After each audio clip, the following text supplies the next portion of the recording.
I'd like to call this session of the Board of Education for February the 5th, 2024 into session, and I need a motion for us to enter closed session.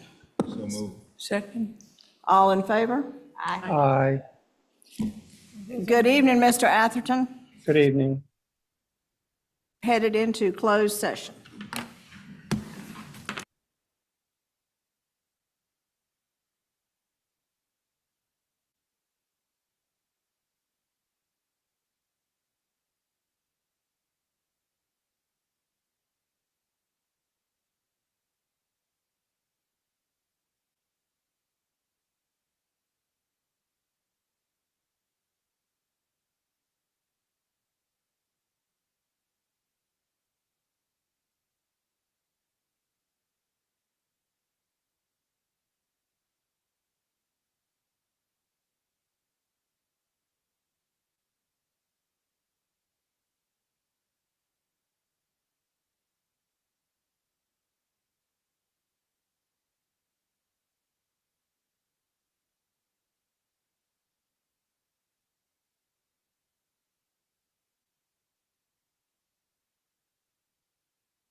Good evening, everyone. I'd like to call this meeting of the February 5th, 2024 Board of Education meeting to order.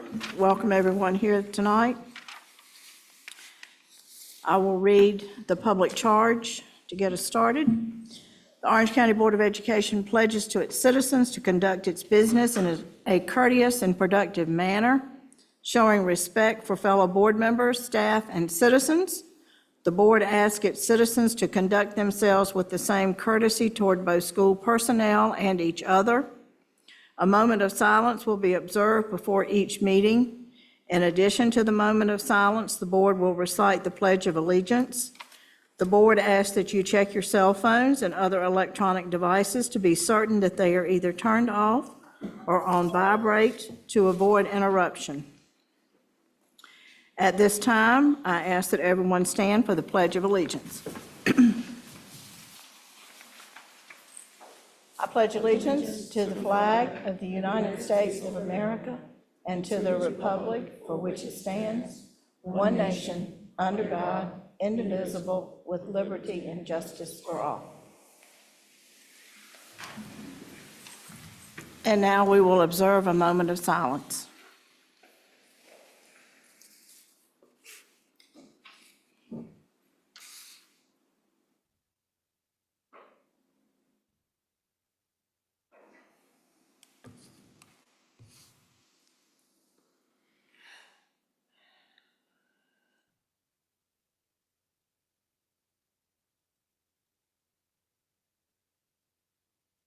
Okay, thank you very much.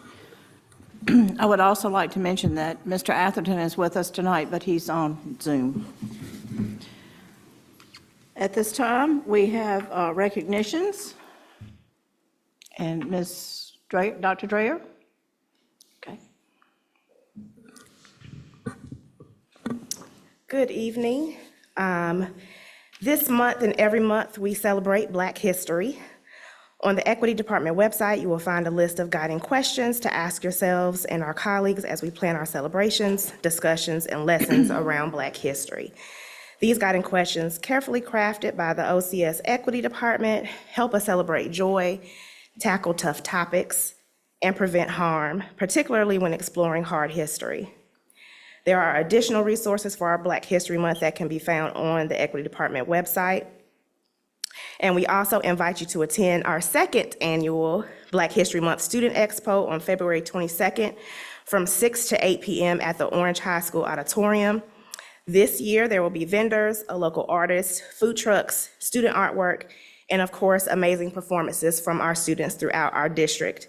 This event will not disappoint, and we look forward to seeing you all there. Please join us in celebrating Black history, Black joy, and Black brilliance today and every day. So to all, happy Black History Month. Thank you. Thank you very much for your work on this and everyone else's. We appreciate it. And look forward to February 22nd. Okay, are you still up for National School Counseling Week? Okay. Yes. Change hats.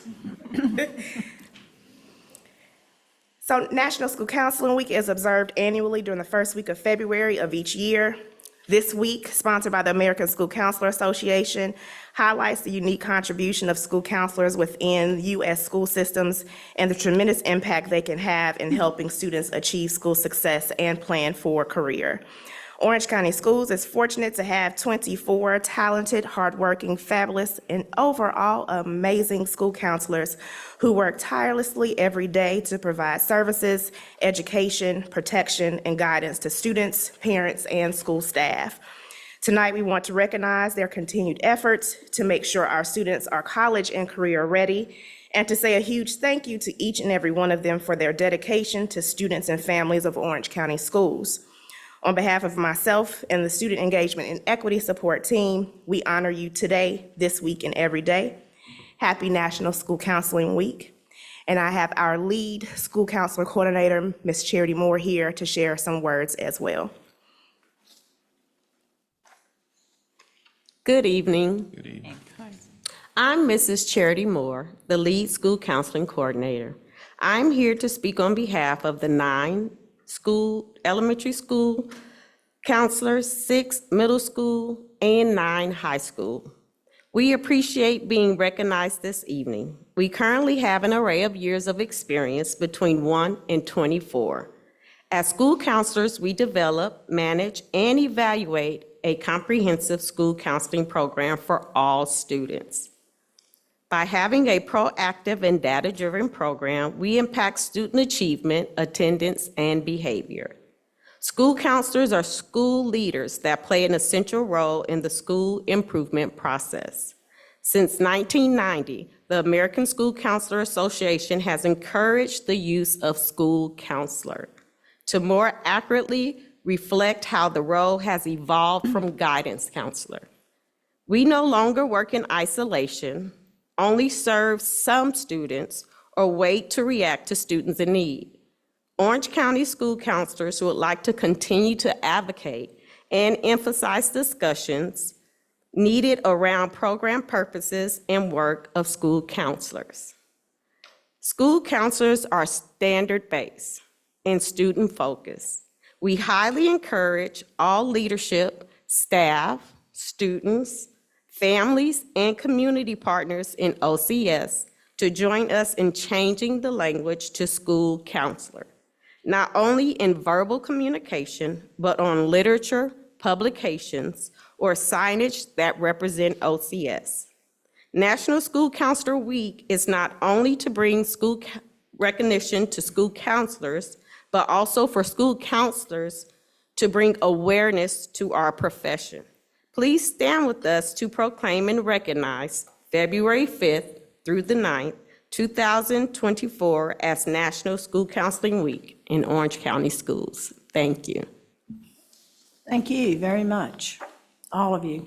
And I Dr. also Dre? want to recognize, I'm sorry, two of our high school counselors are with us as well, Tracy Meekins from Partnership Academy and Gina Rhodes from Cedar Ridge High School. Okay, Thank you. thank you. We appreciate all.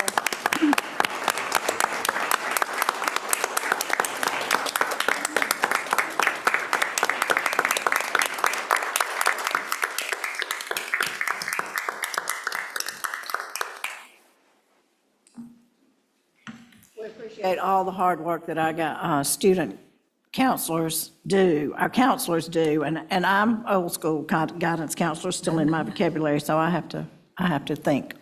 But I know what you do, and that's the important thing. So thank you all, and thank you for being here tonight. We appreciate it, and happy week. Okay, we need to adopt the agenda. Does anybody have anything? Motion to adopt the agenda? Okay. All in favor? Aye. Aye, okay, the agenda is adopted. And we move into public comments. All right, And I think we have a few. we do. We will now hear public comments. Speakers will be called in the order in which they signed up. Each speaker will have 3 minutes. Yielding time to other speakers is not permitted. If a speaker has written materials they would like to share, please hand them to our board clerk, Franklin McHugh, and he will distribute them to the board. The purpose of public comment is for the board to hear from members of the public, not to engage in back and forth discussions. Per our policy, board members will not respond to speakers during the public comment session. The board greatly values public feedback and welcomes all comments, regardless of viewpoint. However, please be reminded that children are often present at these meetings and that our public comment policy prohibits profanity, vulgarity, and personal abuse of any person. We ask that all comments be civil, respectful, and free of personal attacks. Any speaker who violates our public comment period or otherwise exceeds the bounds of order or decorum will be given a warning. Continued violations may result in the speaker being ruled out of order, at which point we will move on to the next speaker. Our first speaker tonight will be Elise Bortz.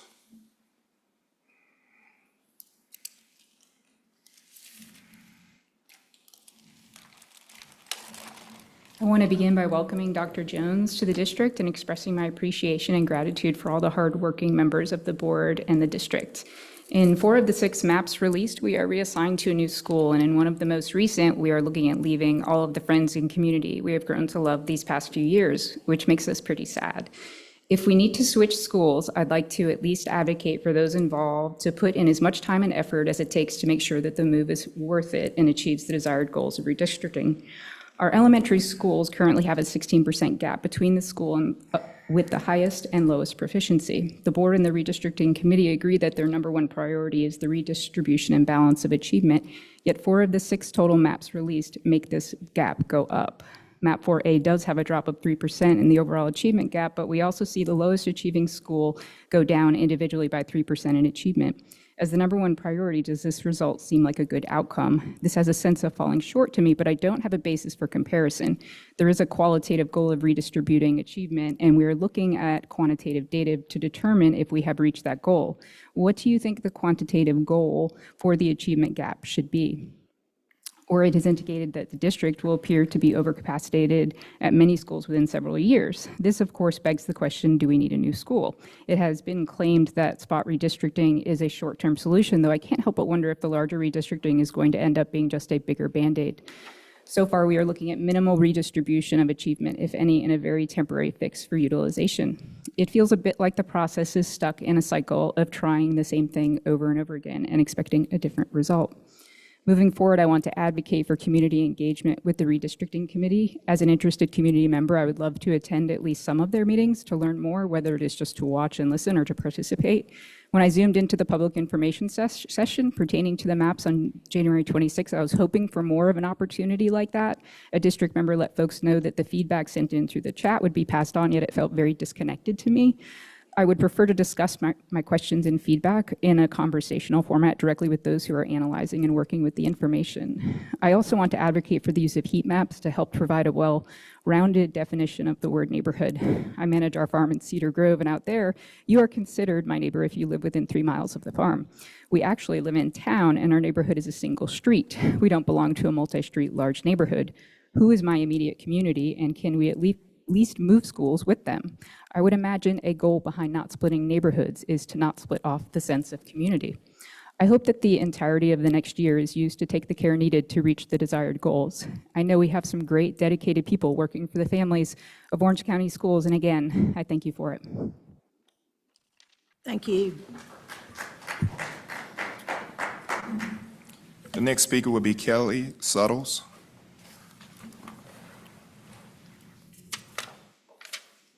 Dr. Jones, on behalf of Public School Strong, I would like to welcome you to Orange County Schools. Your accomplishments in Durham, Wake, and Franklin counties are profound. When you won the 2022 Dr. Samuel Houston Leadership Award, you were described as demonstrating transformational leadership that was evidenced by the academic achievements seen in your schools. You were also described as having a reverence for multicultural education and diversity, community involvement, constant parent dialogue and interaction, and leading educational programs. We at Public School Strong share that reverence and are excited for you to bring your experience and vision to Orange County schools. We look forward to supporting you in your work here. Welcome. Thank you. Next speaker will be Polly Dornetti.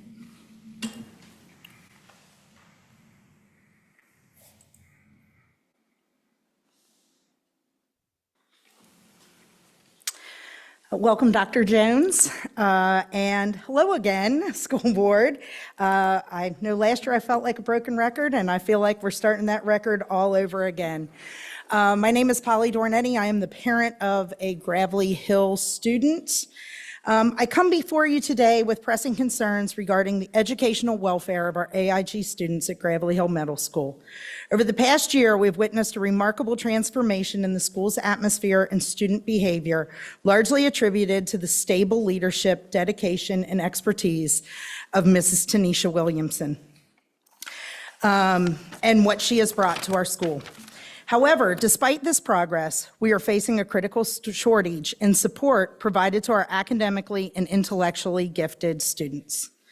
Last year, our school struggled with numerous teacher vacancies, most notably 7th grade math.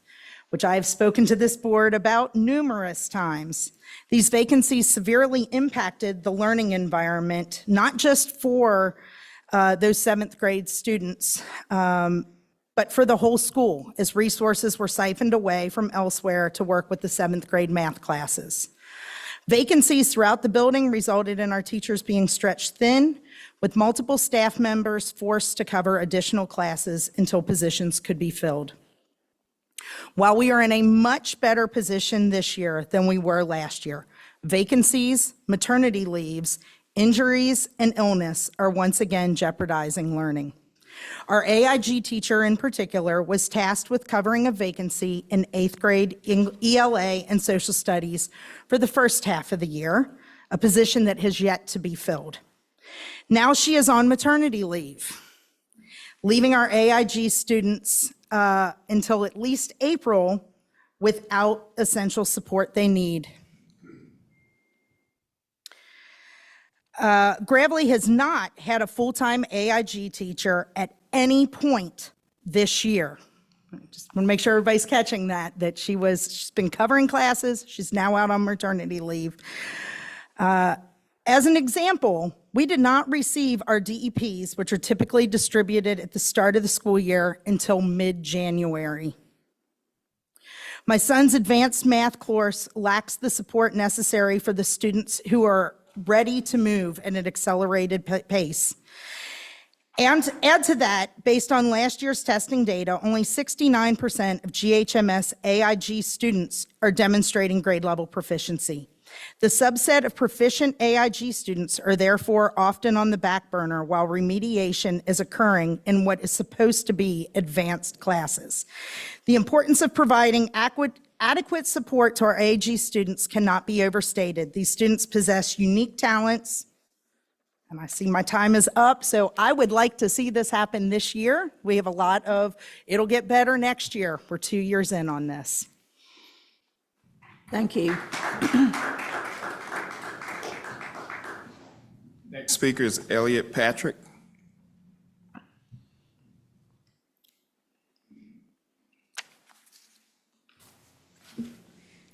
I would like to say that I love all of my teachers at Gravely, but my classes aren't hard enough to challenge me. For example, my AIG teacher, I've only seen her in 2 days, and that was to cover my ELA teacher's having sprained her ankle. And in my advanced math class, I like getting challenging problems, but most of it is just review. And I'm getting too much of my class is on my laptop, and I'm specifically watching videos. And I've been looking for a charter or a private school that best fits me. And at these schools, I've seen and participated in lessons using M&Ms to make a Bohr model and other activities I wish to be doing in my classes. Thank you, Elliot. Next speaker is Danielle Price.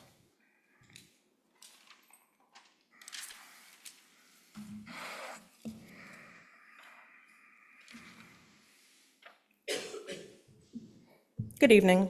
I'm speaking to you tonight as a product of Orange County Schools and a proud 2001 Orange High School graduate, a parent who finds myself regularly advocating for services not only for my daughter, but for the children of my friends and my neighbors. But tonight I'm standing as a committed member of our reassignment committee. Welcome, board members and Dr. Jones. As you are aware, the committee has been meeting, but attendance has been poor. Less than half of the committee has shown up to the 2 meetings we've had so far this year. Those of us who are actively participating sent all of you an email detailing our concerns and our recalibration of our process. I know that redistricting is not popular, but our students and families warrant a plan that makes sense. Given the redistricting misstarts, many parents have started exploring alternatives. The young men before us just spoke about those. Some of our concerns are, why are we rushing to the finish line? We've been given a March deadline that wasn't mentioned when interim superintendent and the board delayed our redistricting process to the 25-26 school year. We understand that this is a necessary process, but it is too important not to do it correctly. We have time to get it right. Our children and our families deserve for us to get this right. Despite our repeated requests, we've been unable to get many meaningful data points. And that continues to contribute to the distrust and sense that our work is not valued or even respected. Our committees ask for enrollment trends, unenrollment trends, growth and loss of students to HES, charters, and other alternative means of education. We've asked for service levels that are consistent with what we actually see and experience in our schools. Time to critically look at maps to consider student demographics, achievement levels, transportation impacts, and more. We're especially concerned about disrupting communities and the equity impacts protecting essential services that schools have extended into those communities to service them. We'd like to know how you plan to move forward with the long-term schools facilities plan and how that would impact our redistricting process. It doesn't make sense to us to put forward a plan that goes into effect in a year and a half, but projects overcapacity shortly thereafter. The current plan leaves no room for growth. For me, the hardest part of this is feeling like none of the work that we're doing matters. We've committed our time and energy to help, spending time away from our families. And while we're asking for basic information, staff is moving forward with community meetings. That reinforces the feeling that our role is just to check a box, rather than to genuinely bring the parent and community perspective that you asked for. I've said it before and I'll say it again. Our children and our families deserve better. Please insist that that happens. Thank you.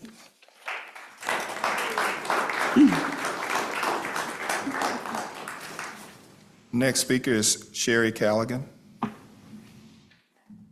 for Sarah Patterson. Good evening, board members, and welcome to Orange County Schools, Dr. Jones. I am reading on behalf of Sarah Patterson. She's a fellow OCS parent and staff member. She is writing in regard to redistricting. As a member of the reassignment committee made of OCS staff and parents, I raised the following concerns. First, several thoughtful questions have been asked during our committee meetings that could not be adequately answered by the staff present. Additionally, the amount of time we have been given to consider the proposed maps, generate feedback, and get answers to critical questions has been insufficient. Having a direct line of communication to ORID to ask these questions and make informational requests would be helpful. Please help create such a communication channel. Additionally, a method of giving ongoing community feedback to the district and the board would be helpful so that as we have the time to analyze and consider changes, we can provide that feedback directly. Secondly, on multiple occasions, these committee meetings have been scheduled with only a few days' notice. I request that all meetings be scheduled with at least 1 week's notice so we can arrange our schedule to be present. Low turnout to the meetings is partly due to the short notice given. Thirdly, according to Board Policy 4150, one of the 4 pillars of balancing schools is promoting socioeconomic diversity. I request that more priority be given to keeping low socioeconomic students stable in their existing schools. There is a higher correlation between poverty and risk factors than that of the more socioeconomically affluent. If risk factors are the things that cause more stress in a person's life, thus making it more difficult to access resiliency, we should not put more stress on our low-income families and students by moving them to new schools. The data included in Draft 4 maps does not give any information about current or projected free and reduced lunch rates, thus giving us no information about how socioeconomic diversity would change. This information should be included in the information given to the public. As you move forward, I respectfully ask that you incorporate these requests in the process of redistricting. Thank you. And next speaker, please excuse me if I mispronounce your last name, Dan Ashland. Is that correct?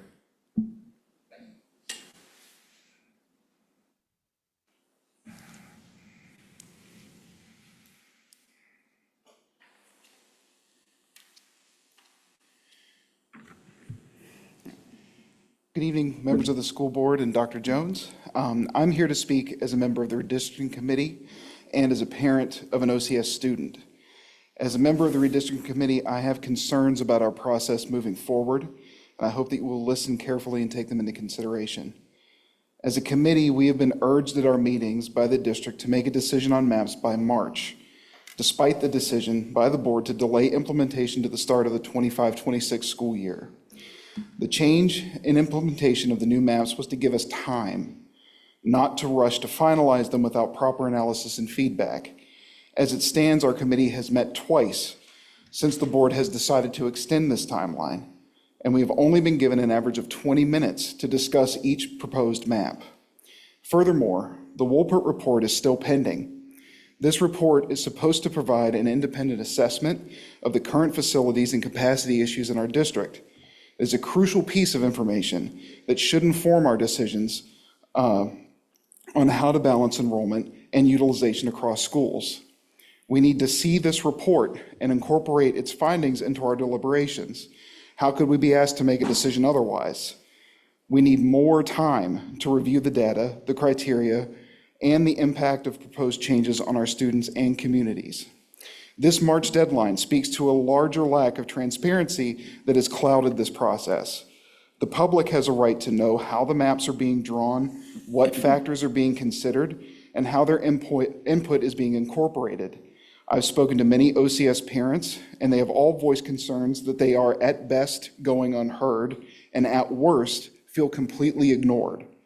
Worse yet, our committee hasn't been provided with any of the information gained from any public outreach session. This is unacceptable. We need more opportunities for public engagement with the committee, more communication from the board, more communication from ORED consultants, and more access to the information that is guiding the process. I hope that the board and Dr. Jones share these concerns that we are presenting this evening. To address them, I would ask you for the following: a direct channel for information requests from the committee to the board, the district, and consultants from ORED, the ability to schedule our own meetings as needed, the establishment of a committee structure, and the attendance of board members, superintendents, ORED consultants, teachers, staff, parents, and other relevant stakeholders at our meetings upon request. These asks are reasonable and necessary for us to do our work effectively and efficiently. They will also enhance the credibility and legitimacy of the process in the eyes of the public. I urge you to grant them as soon as possible. We're here because we deeply care about the students in our district. We are tasked by the board to present honest feedback and recommendations.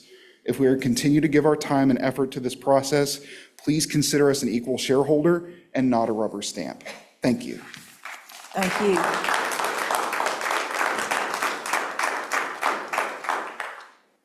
The next speaker will be Ebony Bryant.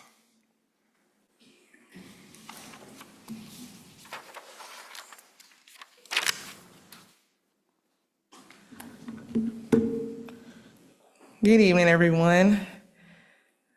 I was hoping I could be able to see a little better, but clearly. Good evening to each of you. Warm welcome to you, Dr. Jones. My name is Ebony Freeland Bryan, and I am the mother of a Gravelly Hill 7th grader and a Cedar Ridge 9th grader. I'm also a graduate of Orange High School and a member of this community. It's Black History Month, and it's a time that always reminds me of the people, the leaders that sacrifice their time, their intellect, and in many cases, their very lives for the advancement of and betterment of those that were seen as less than. It's the stories and lives of those people that push me every day to fight for those who don't have a voice. Imagine if all of us decided to approach this work of our schools in a way that clearly fights for our kids and their betterment instead of any political agenda or personal gain. Can we make it be so? If our students are our priority, what questions are we asking and what is our focus? I dare say that we would look at the redistricting plan that is before us and question why speed is more important than getting it right. We would question whether equity was just a word or really looking at the balance of resources and space. We would question whether the comfort and convenience of some outweighs the advancement and betterment of the whole. We would question whether we lose some kids to charter and private schools because we've done a disservice to them in how we support them with resources, or we've missed the opportunity to celebrate and highlight them to the point that they can't shake the bad reputation. There are others that are addressing redistricting tonight, so I'll spend the remainder of my time highlighting the resilience of the students and staff at Gravelly Hill Middle School. I'll use it to celebrate Tanisha Williamson and her passionate leadership and desire to see us cross the line to excellence, to Intistar Hamadullah and her amazing kindness and commitment to the students, Kevin Kay and his humor and positivity, along with the mighty teachers and staff that show up every day for our kids. I visit the school often as the PTSO president, so I get a front row seat to the relationships that are built at this school. The kids run up and hug Coach Rochford when she's standing outside the gym. The girls laughing with science teacher Miss Bradshaw during lunch, and the athletes looking to Coach Gugino as a strong male influence. These are just a few examples of what I see anytime I show up at Gravelly. But then I look at our AIG needs and our need to get the staffing and support we need, and the response is usually make it work or push through. I look at our track that is in desperate need of upgrading and repaving, but the recommendation is for the athletic boosters to raise the money. I look at the chorus, band, athletic events that are happening, but when I hear the list of board member visits, I don't hear our name called often enough or see your faces at the events. Maybe it's because you're waiting for an invitation, or maybe it's too far from Hillsborough. It's easy to highlight our school grade, but it's also easy to celebrate and give what is needed. Show up with resources, staffing funds, show up with your presence, because we want the betterment of the entire district, not just the ones in town. Thank you.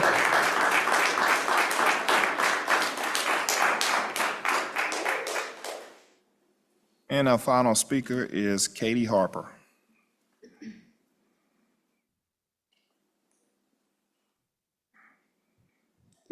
Good evening. Thank you for taking public comment. Thank you for your service.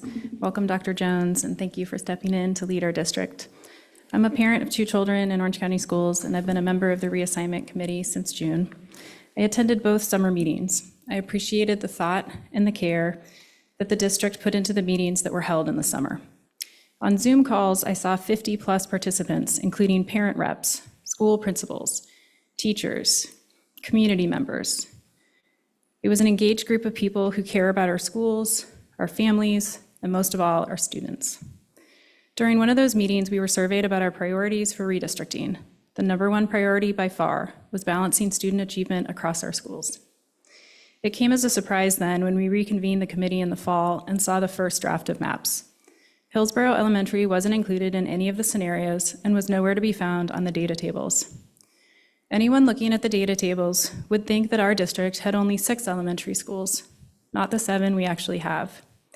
Members of the committee asked for HES data to be included in the tables, regardless of whether HES was included in the redistricting process, because complete data tables lead to better and more complete understanding and can inform the conversations that our communities have about our schools. In order to truly understand how all elementary school students in our district are performing, we need to see data from all elementary schools. It's not okay to celebrate HES as a well-performing school when it suits our purposes and ignore it when it doesn't. Please include HES in the data tables for reassignment moving forward. Thank you very much. Thank you. And that concludes public comment. Okay. Thank you very much, and thank you to everyone who came out tonight. We appreciate your comments, and we've got your information. Thank you so much. At this time, we move on to board comments. Ms. Hauser, we'll start with you. Sure. I'd like to start by welcoming Dr. Jones and thanking the community for providing what I think is the finest welcome that we could provide, because I think you showed us all and Dr. Jones who we are, how we look at things, and how we care about the future of our schools, that we proceed in a way that makes sense to everyone, and especially to our communities. So I trust that Dr. Jones heard these comments, and I look forward to hearing how our redistricting plans get reshaped based on your input. Thank you so much tonight. Dr. Moore? No, I don't have anything. No comments? Okay. Ms. Smiley? Yeah, Thank you to everyone for the public comment. I just wanted to say that I do hope that we take the time that we need with this process. And really, Dr. Jones, you're brand new to the district, so sometimes a fresh set of eyes can just help us really figure out the best path forward. So I want to thank Mr. Foster for leading this process and look forward to seeing how the engagement with the committee evolves. And Black History Month, I just want to, that Student Expo, I'm so happy it's happening again this year. It was incredible last year.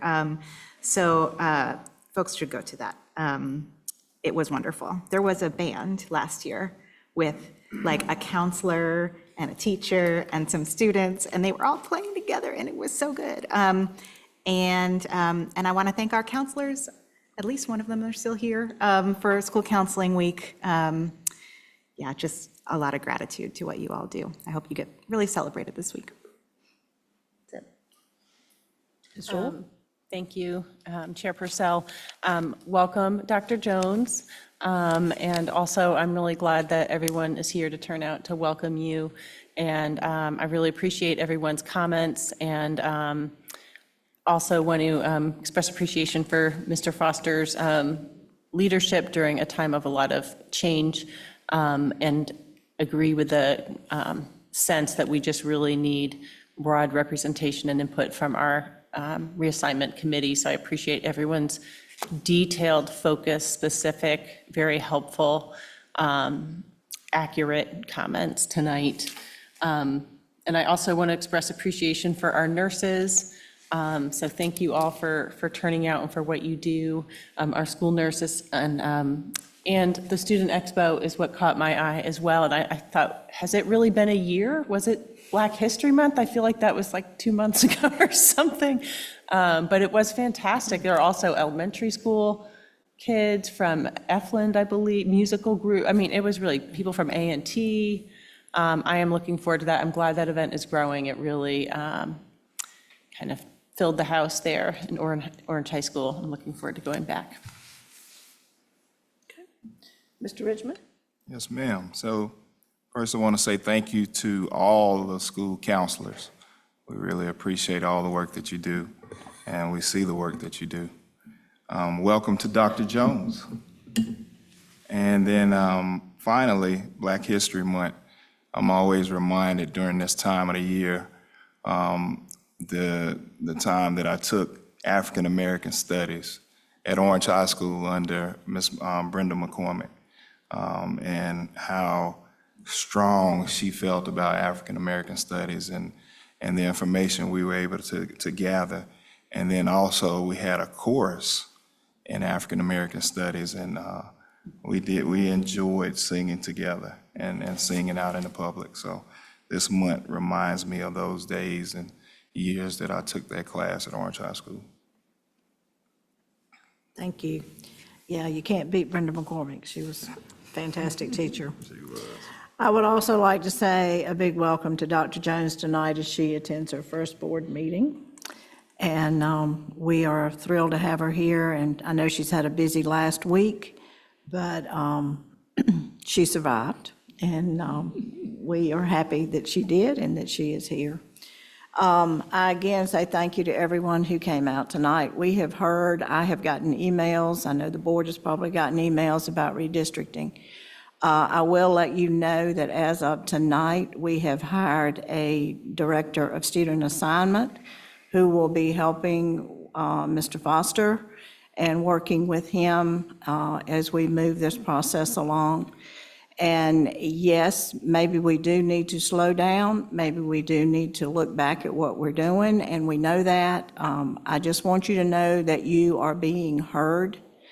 And we do have a new superintendent here with, as I think Ms. Miley said, fresh eyes on what we're doing. And we are going to be working with her along with our new director of student assignment and Mr. Foster as we move this process forward. And if we need to backtrack, we don't mind doing that. We do want it right. We do want to do it the best that we can, get it right so that we're not having to go back and look at it again in 3 or 4 years and say, oh, we got to move somebody else now. That's not what we want to do. That's never what any school district wants to do, as far as I know. When you do it right, and you don't have to do it again for a little while, unless you just have extraordinary growth. So just know that we are working, we hear you, and we will continue to listen to you. We will continue to read emails. We will continue to try to work together as we move this process forward. So just please be reassured that we are listening. I would also like to say a very, Just a reminder, Mr. Atherton on Zoom. okay.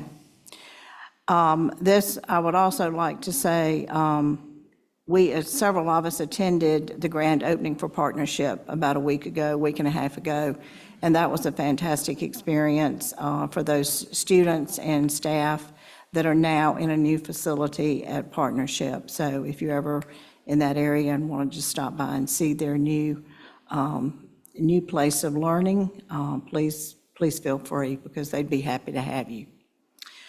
Yes, Mr. Atherton, I had not forgotten you. I'm sorry. You're out of sight. Do you have comments to add tonight? Well, many people have already mentioned them, but just thanks for the public coming out and sharing their concerns. Definitely want to address those concerns as well. Welcome, Dr. Jones, as well. We are so excited you're here.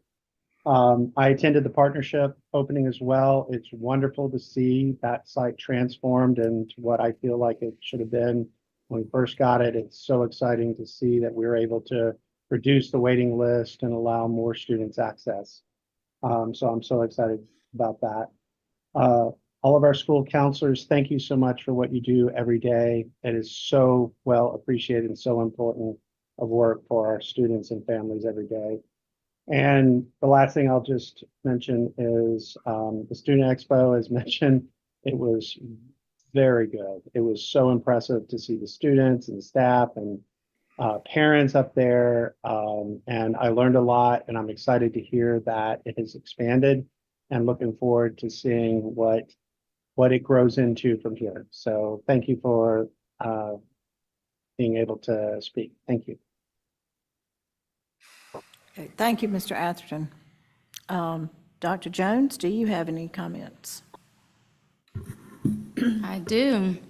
Good evening, Chair Purcell, Vice Chair Richmond, members of the board, students, staff, and community members. Today marks day 5 as superintendent. In this short time, I have had the privilege to engage with numerous staff whose commitment to student success is truly inspiring. Thank you all for the warm welcome. I look forward to the work ahead, and I truly feel at home. Thank you to our counselors that are here for all that you do for our students. I know that day does not have a beginning or an end time, so thank you so much for what you do, and I truly appreciate the student that was brave enough to come out and speak to us today. Please continue to give us your feedback. Over the next few months, I will be on a listening and learning tour. I want to hear from students, educators, families, and community members. Last week, you should have received a message with details on how you can provide the much-needed feedback to support our goal of continuous improvement as a district. This information is also on our website. Please take time to complete the survey or meet with me in person at one of the scheduled town hall meetings. I want to express my gratitude to the dedicated educators here in Orange County Schools for their outstanding achievements. Orange County Schools had 76 teachers receive a bonus from the state this year. The state awards bonuses to career and technical education teachers for supporting students in obtaining credentials and certifications, and advanced placement and international baccalaureate teachers for each student that passes their exam. Additionally, 3rd through 5th grade reading teachers and 4th through 8th grade math teachers receive a bonus for being in the top 25% of the district and/or state for exceeding student growth expectations determined by the end-of-year assessments. Thank you. Your commitment to excellence sets a standard for us to all aspire to. I am proud to be part of this exceptional team.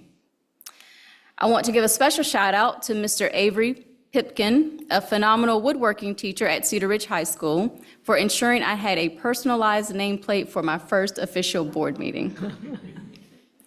Thank you also to Orange Partnership for providing an opportunity for several high school students to participate in CADCA's Youth Leadership Summit in our nation's capital. What a great once-in-a-lifetime experience for those young people. I appreciate our partnership. Last but not least, I want to take a moment to acknowledge the significance of Black History Month. It is imperative that we reflect on the profound contributions and achievements of African Americans throughout history.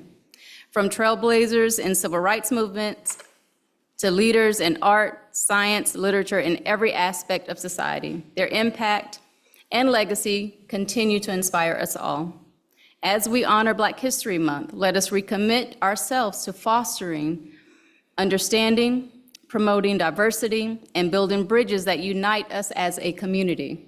Together, let's strive to create a world where everyone is valued, respected, and empowered to achieve their full potential. That concludes my comments. Thank you, Dr. Jones, and welcome again. Okay, we will now move to our consent agenda for approval. Motion to approve? Second. Any discussion?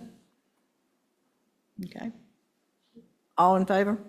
Aye. Aye. Okay. So moved that consent is approved. Okay, we will move into our work session, and we have Mr. Travis Myron here tonight from the, he is the Assistant County Manager, and he is going to speak to us about our capital financing and all that we're doing, working with the Board of County Commissioners. So welcome, Mr. Myron. Thanks, Chair Purcell. So I think we can start the presentation, please. You should know that Dr. Jones came to visit me and the county manager before she even started. So with that sort of work ethic and initiative, I think you're in very good hands. Thank you. Move to the next slide, please. So our purpose here tonight is to discuss the, review and discuss the financing scenarios that would need to accompany varying levels of either the school financing through the bond and also the county facility plan. At the end of the presentation, I'll also talk through the timeline for decisions in order for us to meet certain legally required deadlines with the local government commission and our own board of elections to place a referendum on the ballot. Next slide, please. So in the spring of 2023, we worked with a consulting firm to create a county facilities plan. So at that time, we chose to defer decisions on that plan until we had the Wolpert plan and could create a comprehensive plan of finance for both county capital needs and school capital needs. So what you'll see here is the county capital plan. This is spread out, divided into the short-term projects on the top in the yellow and the mid-range projects in the green in the bottom. You'll see that the total plan, we had two options. One was a $130 million 10-year plan. The other was a $137 million 10-year plan. That the primary difference there was how the link building would be either reused or deconstructed. So the cheaper option is reusing the link building for county purposes. If you only look at that first 5 years of projects in the yellow, that is worth about $70 million. And then we received the Wolpert recommendations, so you'll be very, very familiar with these. This came directly from the Wolpert presentation. So they presented options ranging from $219 million investment in option A to $1 billion over 15 years in option D. And so we've taken those options, run those through our debt model, and have predicted what the tax impact would be necessary to pay for that new debt service and what, if we wanted to do any pay-as-you-go funds, what the tax rate impact of that would be moving forward. And I'll get to those later. So before we jump into those scenarios, I thought it'd be important to talk about why debt matters, why we measure debt, why we manage debt as carefully as we do. One reason is because it affects our credit rating. So if a lot of your budget is consumed by debt service before you even start to budget anything else, that would be a sign to your creditors that you don't have a lot of flexibility. And so if we keep that level low, or at least in a moderate range, we'll get a higher credit rating as a county, and therefore have access to the lowest possible interest rates in the market when we do go out and borrow for our capital projects. The second reason, and perhaps more important, is the impacts that it has on the operating budget. So debt is the first legally mandated expenditure that the county has to make. It goes at the top of the spreadsheet when we're doing our annual operating budget. And if we're not managing that, you could see how debt service could be growing faster than general fund revenues, which then crowds out discretionary spending in the operating budget, which would impact the amount of flexibility we would have to fund the school's current expense requests. Next slide, please. So tonight we'll focus on two debt metrics. One is the tax rate, or what new tax rate would be required to pay for new debt service. So that's going to have three components. One is our existing CIP. So we've already got in our 10-year CIP $12 to $14 million annually of school projects. And so that stays in the CIP along with all of the county projects that are also currently programmed there. So then we'll layer on top of that the implementation of the county facilities plan at certain funding levels, and then on top of that, layer on the debt service and tax rate necessary to pay for the school long-range optimization plan. So that's one metric. The second metric that we'll focus on is the debt service to general fund revenue ratio. So that's the important part of the sort of comparing your debt service requirements to how much general fund money you have available. And so you've got enough flexibility to pay your debt service as well as continue operating your current operations. We do have a policy currently of keeping that debt service to general fund revenue ratio at 15% or below. Our current ratio is 13.7. We have exceeded 15% in the past, and you'll see some of the scenarios do that, although not by more than 2 or 3 percentage points in the preferred scenario. So I won't bury the lead here. So at the Board of Commissioners retreat, we did have sort of a general consensus on a scenario that had the most support, and that was this scenario that's represented here, a $90 million county capital plan, so not funding the full $130 million, doing $90 million of that $130 million, doing a $300 million school bond, so that would be borrowed funds, and then $100 million over 10 years in pay-as-you-go funding. So that's cash funding that's coming in every year. The pay-as-you-go is important because, once all of the bond money is spent, we do have ongoing maintenance needs, and the Wolpert report pointed out those maintenance needs, and those will persist, and so that recurring capital will also persist once all of the bond funds are spent. In the middle table, you'll see the preferred scenario tax rate impact. So the existing CIP is right at 2 cents, so that includes all of everything we've planned in the current 10-year CIP for school projects and capital projects. The county facilities plan at about 0.35 cents. The school bonds, so this would be the debt service, the revenue we would need to generate to pay the debt service on the bonds annually at 3.2 cents.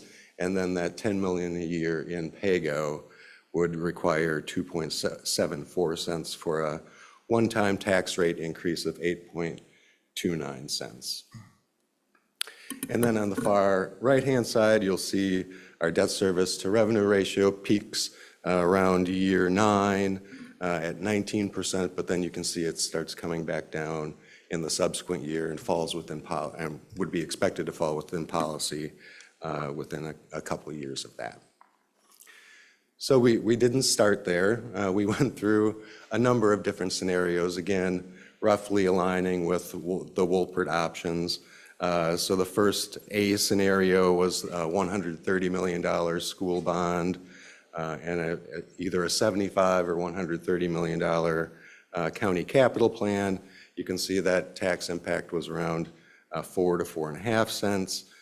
We did both scenarios of option C, that was Wolpert scenario C, both as all bond proceeds at $400 million, and then splitting the school projects into bond proceeds and pay-as-you-go funding, as I've described.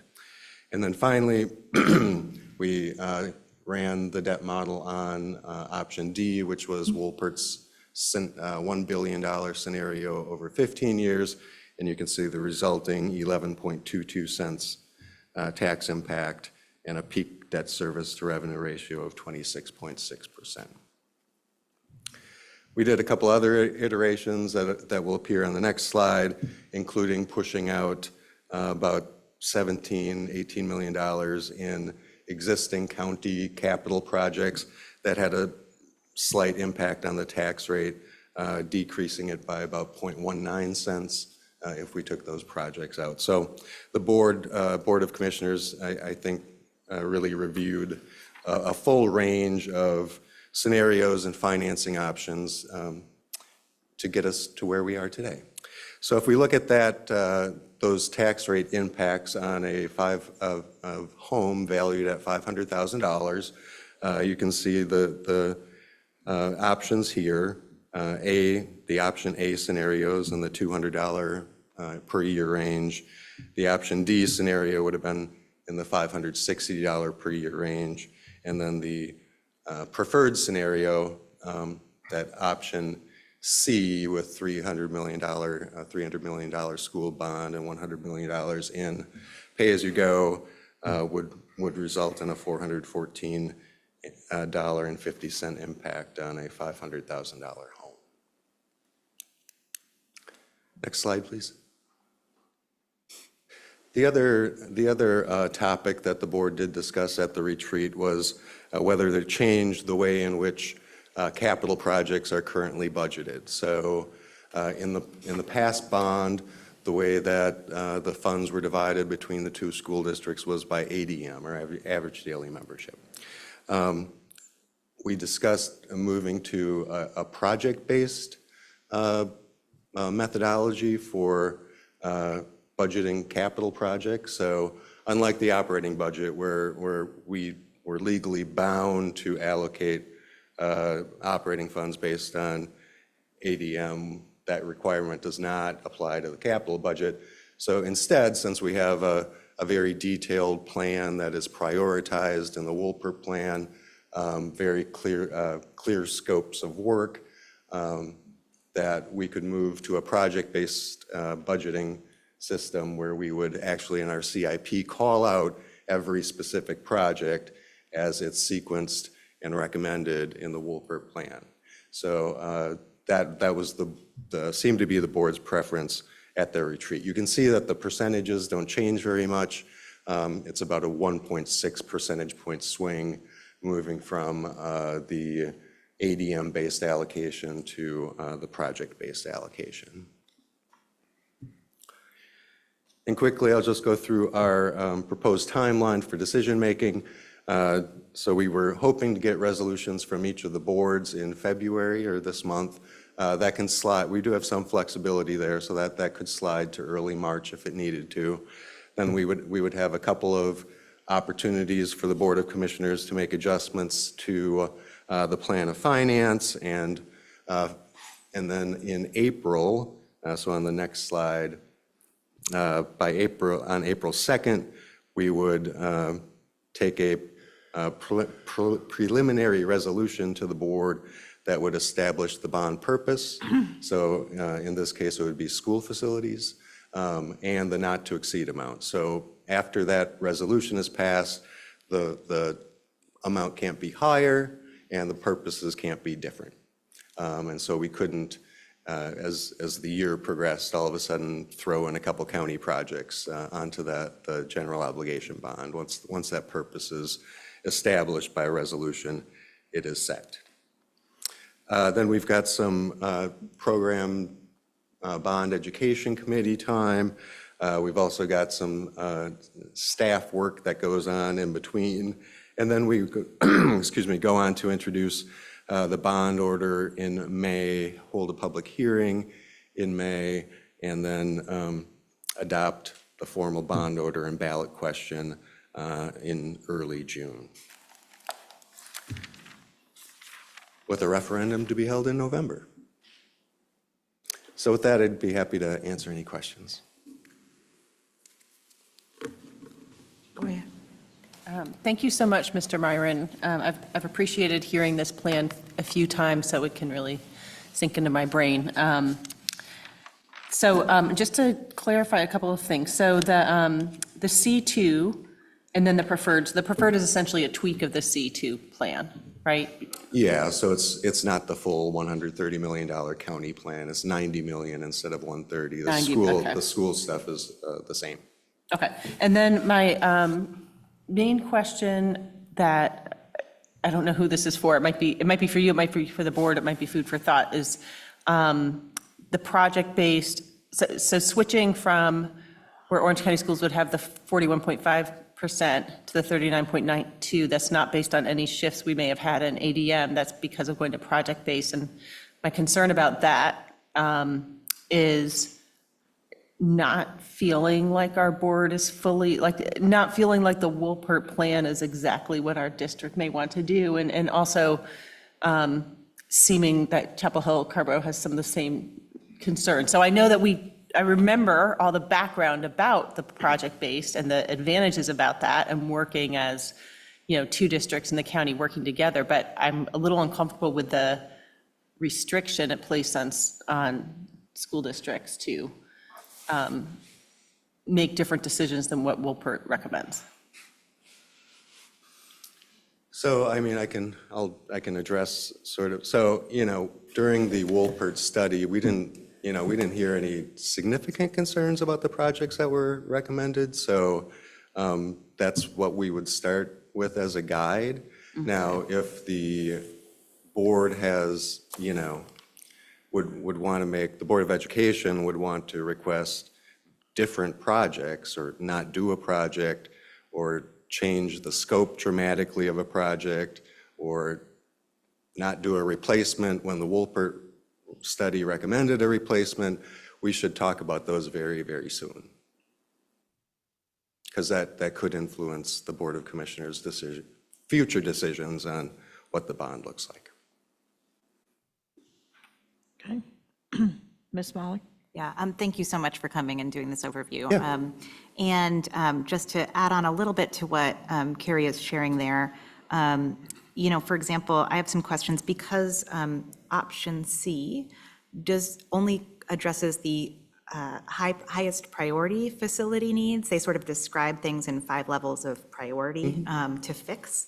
And as I was looking at the individual schools and noting some of the things in priority 4 and 5, they were things like broken interior doors, repaving potholed parking lots, replacing the tiles that are missing from the ceiling, and deteriorated concrete sidewalks and crumbling concrete block. And so if we go with option C, sort of purely option C, without a lens of what are some of those other needs that are priority 4 and 5 in our buildings, I'm concerned that we'll end up funding some needed improvements, but without fully understanding what we're not going to be fixing that's broken in the building. So I do think we need to look a little bit more deeply at that. Yep. And, so some of those things, so I know capital projects are not predictable. They're not as predictable as we want them to be. If there are minor scope changes that occur during the course of a project, we can talk about those as we work out the annual CIP, right? So if we know we just put in, a replacement HVAC system in one school that was scheduled for replacement, and now we don't need it and want to put in another one in that sequence, I mean, those are things we can talk about on a sort of annual CIP. This is what we're going to need this year. But like I said, if there are other sorts of issues that go beyond sort of those minor modifications in scope, we really need to know about those very soon. Yeah, I mean, to me, that just influences my thinking that going by ADM would be preferable because it gives us a predictable amount of funding that we would be dealing with and figuring out how to prioritize for projects on an annual basis. Okay, Ms. Hauser? Yeah, thank you, Mr. Marin, for coming tonight. Have enjoyed this process. I don't know if enjoyed is the right word, but I've been impressed with the process and the rigor that the county's taken with this. Thank you for that. I have first some very basic questions about the numbers. So you said that, I think I heard you said that the CIP gives us about $12 to $14 million a year. Is that both school districts? Both school districts. And is that in addition to the $400 million? So that's in addition, that's maintenance money that's available to us? Right. That there was never any intention or thought that money would be replaced. Okay, so that's in addition. So, and I'm hearing you say loud and clear that if we're going to have a different project plan, we should come to you soon and have that conversation. Yep. So on this project basis, if you remember last time, Chapel Hill built a new high school and had some pretty substantial overruns. So how, so if we're project-based, how does that get factored in if there's a project overruns, which we know will happen?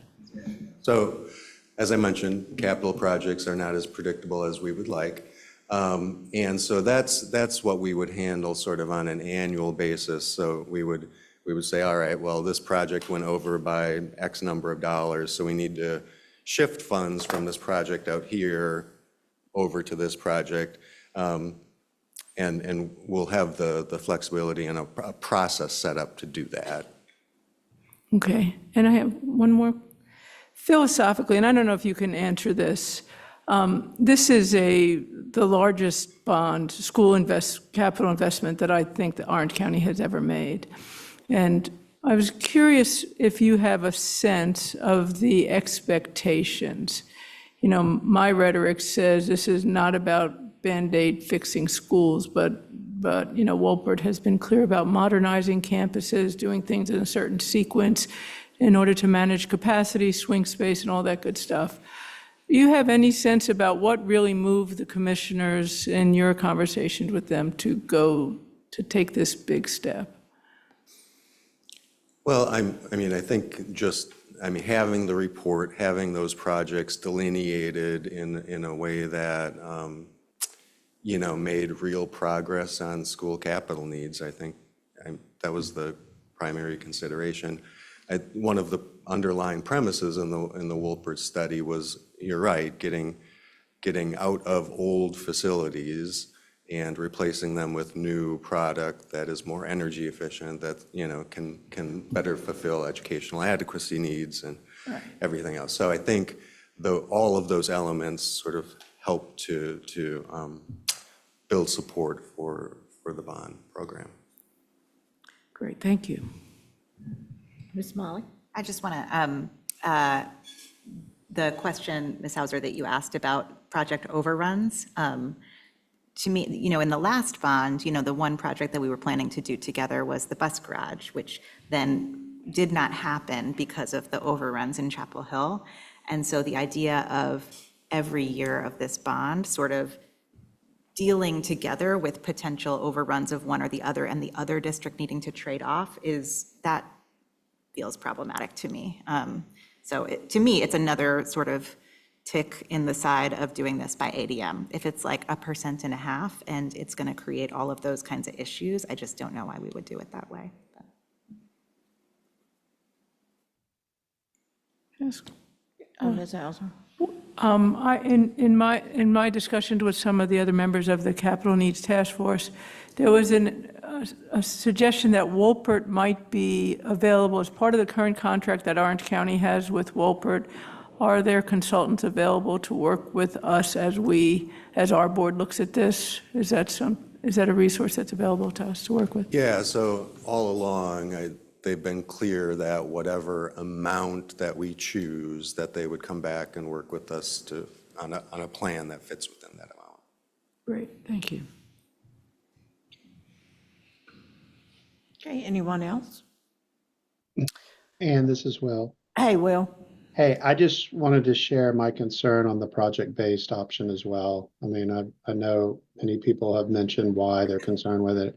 I just wanted to share it as for giving feedback. I am concerned with the project-based as well.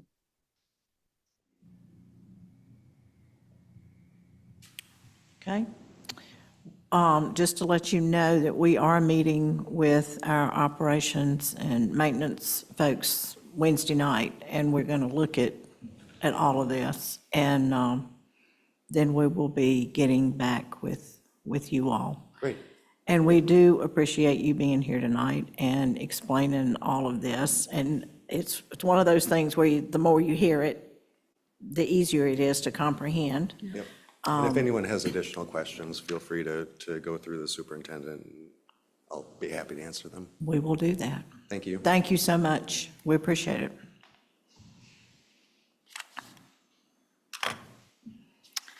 Okay, Mr. Smith. I am just here as the envelope for what is going to be the real package this evening. So I want to, first of all, thank you all, Ms. Purcell, Mr. Richmond, members of the board, and Dr. Jones, you've heard welcome. Thank you all for, tonight's been a night, you've heard some of the extremes. You've heard a lot of bold strokes, and you've heard a lot of very granular, student-focused, student-specific messaging. And I think that that's something that's really important to bear in mind when thinking about this presentation from Sandra Blefko, from Senia's not here this evening, Senia Miralda, Andrea Lutri, who's also not here, Ruth Pizarro, and Danette Morales, who are incredibly dedicated to serving students, serving staff, and serving families. But in the past few weeks and months, you've also heard a lot of conversations or initiated them yourselves. I just made a short list of things that I've heard from this board about newcomer schools, about a visit by our team down to the Welcome Center in Chapel Hill, Carborough, the Multilingual Resource Center in Durham Public Schools, the fact that equity and family engagement are woven into one department in other school systems like Wake County Public School Systems, or even a family educator program that exists in Burke County Public Schools, roughly halfway across the state. There are so many ways to get at the problem of what we're dealing with. And the last time we presented to you, we were telling you about how 27% of our students are Latino or Hispanic, and that 9% of the county as a whole comes from the same community. And the number has continued to shift. It's trended upwards, and by the time we get to the end of this school year, over 28% of our students will come from the Latino or Hispanic community, and that number continues to grow. So as you're hearing Sandra and her team, and as I hear from them every day, I want you all to be aware of how critical these needs are, and we're grateful for your attention to why it matters and how it affects their work every day. Sandra, please. Good evening. Good evening. We are the family engagement team tonight, and we want to give you an update about our department. First, I want to remind you that we have interpreters, and we need to be mindful to be speaking clearly and slowly. So we have Gabriela and Raul, our interpreters. They are doing it right now. In this presentation, we started with community and staff testimonies about our services. So we're gonna go next. So the first one is Ángeles Trucios Palomo. She is a parent. Buen día tengan todos ustedes. Mi nombre es María de Los Ángeles Turcios Palomo y tengo 4 hijos que han estudiado en las escuelas de Orange County. Actualmente tengo 2 que siguen estudiando en estas escuelas. Quisiera hablarles acerca del programa de traducción. Este ha sido muy beneficioso en lo personal para mis hijos. También se han podido sentir más parte de su escuela, de las actividades que hacemos ahí.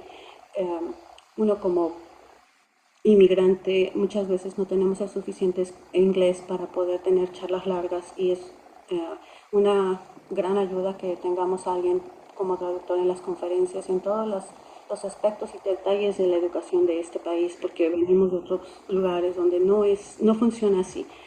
Y este programa ha ayudado a que nosotros los padres naveguemos en este sistema de la mejor manera, con todos los programas que han hecho, las conferencias, los talleres, todos los recursos que nos han dado nos han ayudado para que mis hijos tengan una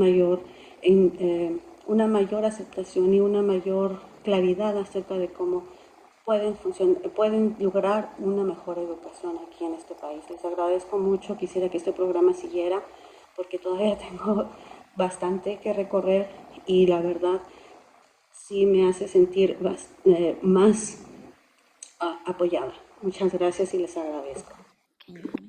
Okay. So that's our parent, and we're going to continue with Emily Lewis. She is. Buen día tengan todos. Sorry, sorry about that. Our English Language Development Facilitator for Orange County Schools. Good evening. As the English Language Development Facilitator for Orange County Schools, I collaborate closely and frequently with our family engagement team. A few of the many ways this team of family liaisons works with and supports our ELD team include, but are definitely not limited to, providing interpreting and translation services, connecting families to community resources, presenting to families of our newcomer multilingual learners about how to navigate through the public school system, working with our community partners to offer adult ESL classes, and supporting our multilingual learner families through the entire process of enrolling their child in school. In addition, the family engagement team works closely with the ESL teachers at each school, acting as true liaisons between the school and family to ensure we are meeting the needs of our MLs. The work done by the family engagement team is vitally important, and I value the support they lend to our English Language Development Department. Okay. Our next is a community member, a parent. Good evening. And her name is Claudia Llerena, and she works with Orange County as a family navigator.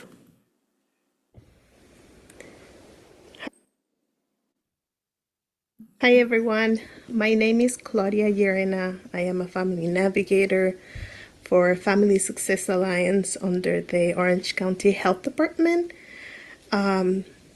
Please allow me to start by saying thank you for giving me the opportunity to show my appreciation for the family liaison team, guided by Sandra Plefko. Over the years, I have witnessed how much this program have grown. 7 years ago, when I started working as a navigator, we, and by saying we, I'm talking about families, navigators, teachers, principals, we were pulling Sandra in every direction. And it was just so much that she could do. I'm happy to see that now she has a team and everyone is supporting a couple of schools in Orange County. Sandra has been a great support for families, and I am very thankful that the Orange County School Board members noticed this need among our families to better serve our families in Orange County. This team is very important, not only for new families, Latinx families, but also for new parents that need guidance on how to enroll kids to pre-K, kindergarten. So I am very thankful for this team because they understand the family needs and their culture. So thank you so much for allowing me to share how much I appreciate this team. When I started 7 years ago, I was doing a lot of the work, and now I'm very thankful that the school have their own support. And I hope that in the future, this team will grow even more to better serve our families in Orange County. And I hope that each school will have one family liaison working in each school. Thank you so much. Thank you. All right. Perfect. Hi. Okay. Oops, okay. All right. Now I need my glasses. Okay. I'm excited to tell you about our growth since early 2020 when we started this journey forming the family engagement team. In the early stages, we started with 2 full-time family liaisons and 1 part-time. We created a form for interpretation translation services requests for parents. In 2021, we added 2 full-time members, so each one of them will serve 3 schools. We created a tool for interpretation and translation for staff and implementing protocols. This year, we started developing the Orange County Schools Family Engagement Plan. And all our team members, within the year of the start date, we have done a training with Harvard Extension SD, Introduction to Family Engagement, and we would like for the administration to have this training as well. So what's working well? We continue promoting communication between the families and the schools, expediting and tracking the interpretation and translation needs. We continue making partnership with organizations that support our students and our families.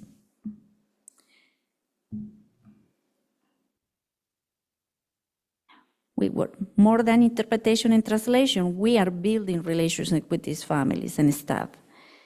We do this understanding the students' needs and connecting them with the resources that will help them succeed. Next, we're going to be looking at some charts. So in this chart, we are tracking our requests for schools when they ask for interpretation or translation. Oops, sorry. No, yes, next. Right here, we can see that from last year to this year, our written translation request has increased or double. We also ask principals to do a request when we do Connect Eds, so they can say if they just want the translation or in the voice or want both.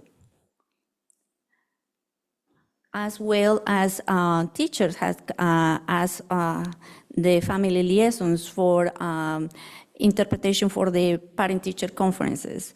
Many of them have set up the interpretation, they have set up the meetings, and other teachers prefer for us to do it. Okay. In here, we talk about, the parent-teacher conference, phone calls, and special events requests that we have. They are very similar from last year to this year. And the languages, of course, Spanish is our first one, they request, but we have others like Korean, Burmese, Swahili, Mandarin, and Arabic are the ones. And we also serve our Anglo-speaking as well. All right, Ruth?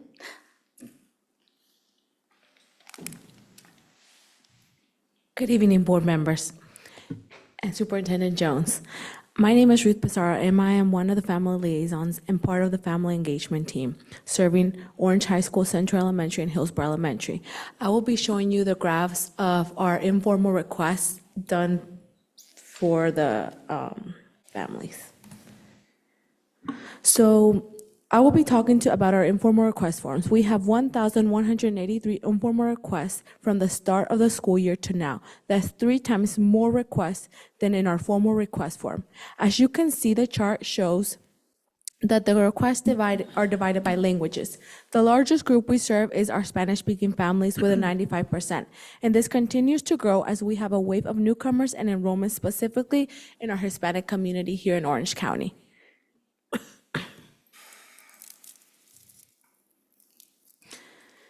You may ask, what are the informal request forms? The informal request forms are something that we track manually when formal request forms is not done by the school staff or other members. It is used when admins don't fill out the formal request form for our Connect ads. We also use it to do the phone calls for disciplinary matter, when we do enrollments, when we do phone calls to families, when we interpret for non-formal school events, when we do 504 meeting with our counselors, when we contact our newcomer families and our students who need to communicate with the school and have language barriers. We also use this tool to track the time we provide school tours to our newcomer families. We use it when we do graduation meetings with our counselors, when we do Spanish calls and that are forwarded to us from the schools who don't have a Spanish receptionist or are needing help in Spanish, when we do home visits with our social workers, when we do food distributions, and so on. As you can see on this table, there has been an increase in the amount that we have helped our students from the time we helped last year to this year. And that is because at a high school level, the family liaisons have started to build a closer relationship with our newcomer students who are constantly being enrolled. And this has built a greater bond between students and family liaisons. And you can see in this chart, we have a breakdown of our biggest collaborations, starting with our schools, then we have the families, then our WhatsApp groups. Our WhatsApp groups are the main source of communication between families and us. WhatsApp is so important because some families don't have the means to have a landline or internet services, so they use Wi-Fi to access this application. And it's also a very cultural thing. Our Latin American families use WhatsApp, and it's very easy for them to navigate this. So this is how they communicate with us. Here you can see on our next slide that most of our enrollments have been tracked through our informal request form. We have 291 enrollments assigned by family liaisons from the start of the school year to now. We have a total of 88 newcomer enrollments, roughly, and we have helped 16 parent-teacher conferences in other languages. You may ask why we are involved in these conferences. That are in another language. We must be present to either facilitate or provide the interpretation and set up the meetings with them. And we have 189 total parent-teacher conferences in Spanish that we have tracked through the informal request form.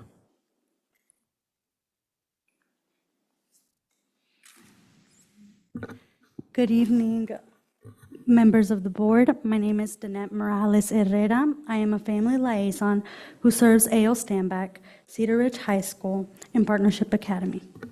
One of our family engagement needs is the consideration of allotment for liaisons exclusive to A.O. Stanback and Cedar Ridge High School.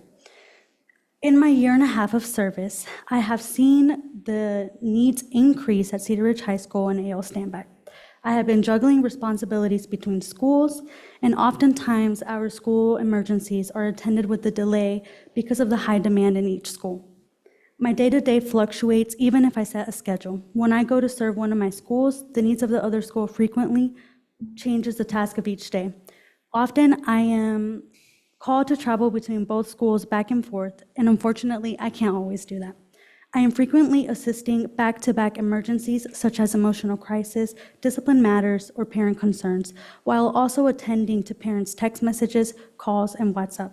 Even with the assistance of my team, it's challenging to fully support both A.L. Stanback and Cedar Ridge High School because of how frequently they need someone on site to support their schools.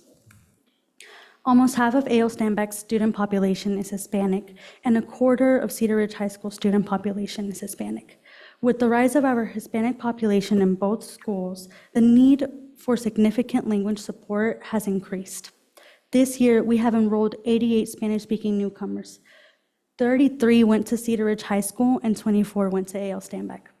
So the need for on-site language support for our students has increased. Now I typically facilitate school tours, set up computers, and connect students with their teachers, and then follow up with parents. Despite efforts, planning events like FAFSA and other family academies is challenging because of the lack of time during a workday or overlapping events. Today, A.L. Stanback had an event, and one of my colleagues is covered for me, so I could come here and advocate for our schools, our students, and our families. Allocating funds for A.L. Stanback and Cedar Ridge liaisons would enable timely interventions, personalized support, and better event planning tailored to each school's needs. Consistent relationships between students, schools, students, staff, families, and liaisons would foster a stronger community. Most importantly, our newcomer students would benefit greatly from consistent language support to navigate the educational system effectively. As someone who was a former student and now works for Orange County Schools, I have experienced the lack of language support in our schools. But I also have witnessed the growth of our family engagement team. And I hope our school district continues to grow in its commitment to cultivate empowering and supportive culture. Thank you. Thank you, Danette, Ruth. And yes, we do are starting and continue working to make it better for our families, for our students. We would like to have funding for professional development and parent academies. I'm just gonna add here.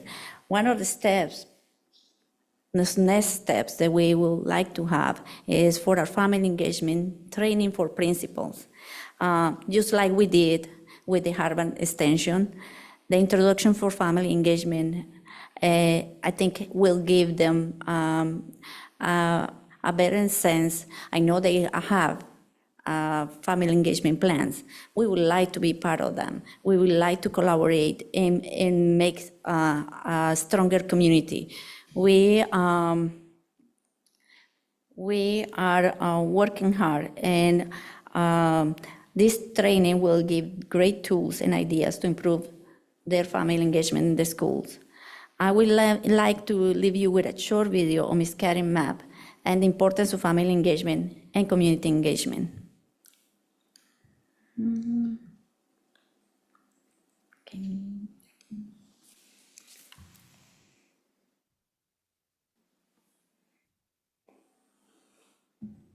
So I've thought a lot about sort of the three essential pieces that I think are going to move family and community engagement forward, sort of what practitioners, educators, policymakers, all of us need to be thinking about. And so the first thing is that we've got to understand that the commitment to family engagement has got to be a very high priority in any district's work. I think where we've struggled in the past is that districts have felt like family engagement or engaging the community is an add-on, that what we do is really teaching and learning, and this family engagement piece really comes later. Well, we now know that it's actually a part of teaching and learning practice. And so I think that the piece around family engagement proficiency, skills and knowledge of educators, that has to be elevated. So it can no longer be looked at as an add-on. The second piece is that we have to realize that in order to get there, that we need to provide training. And so this is where the PD, the professional development series, really comes in, and we have to provide training to our staff in order to be effective partners with families. And then finally, I think we have to shift our mindset. I think we've seen, again, families as sort of this entity that we keep at arm's length, that we pacify them with spaghetti suppers, and we keep them sort of on the boundaries, but we have to understand that our families are really co-producers and co-creators of effective school systems. They are our true partners in this enterprise, and without them, we're never going to be able to truly have effective schools. And so those are the things that I think are really important to this work.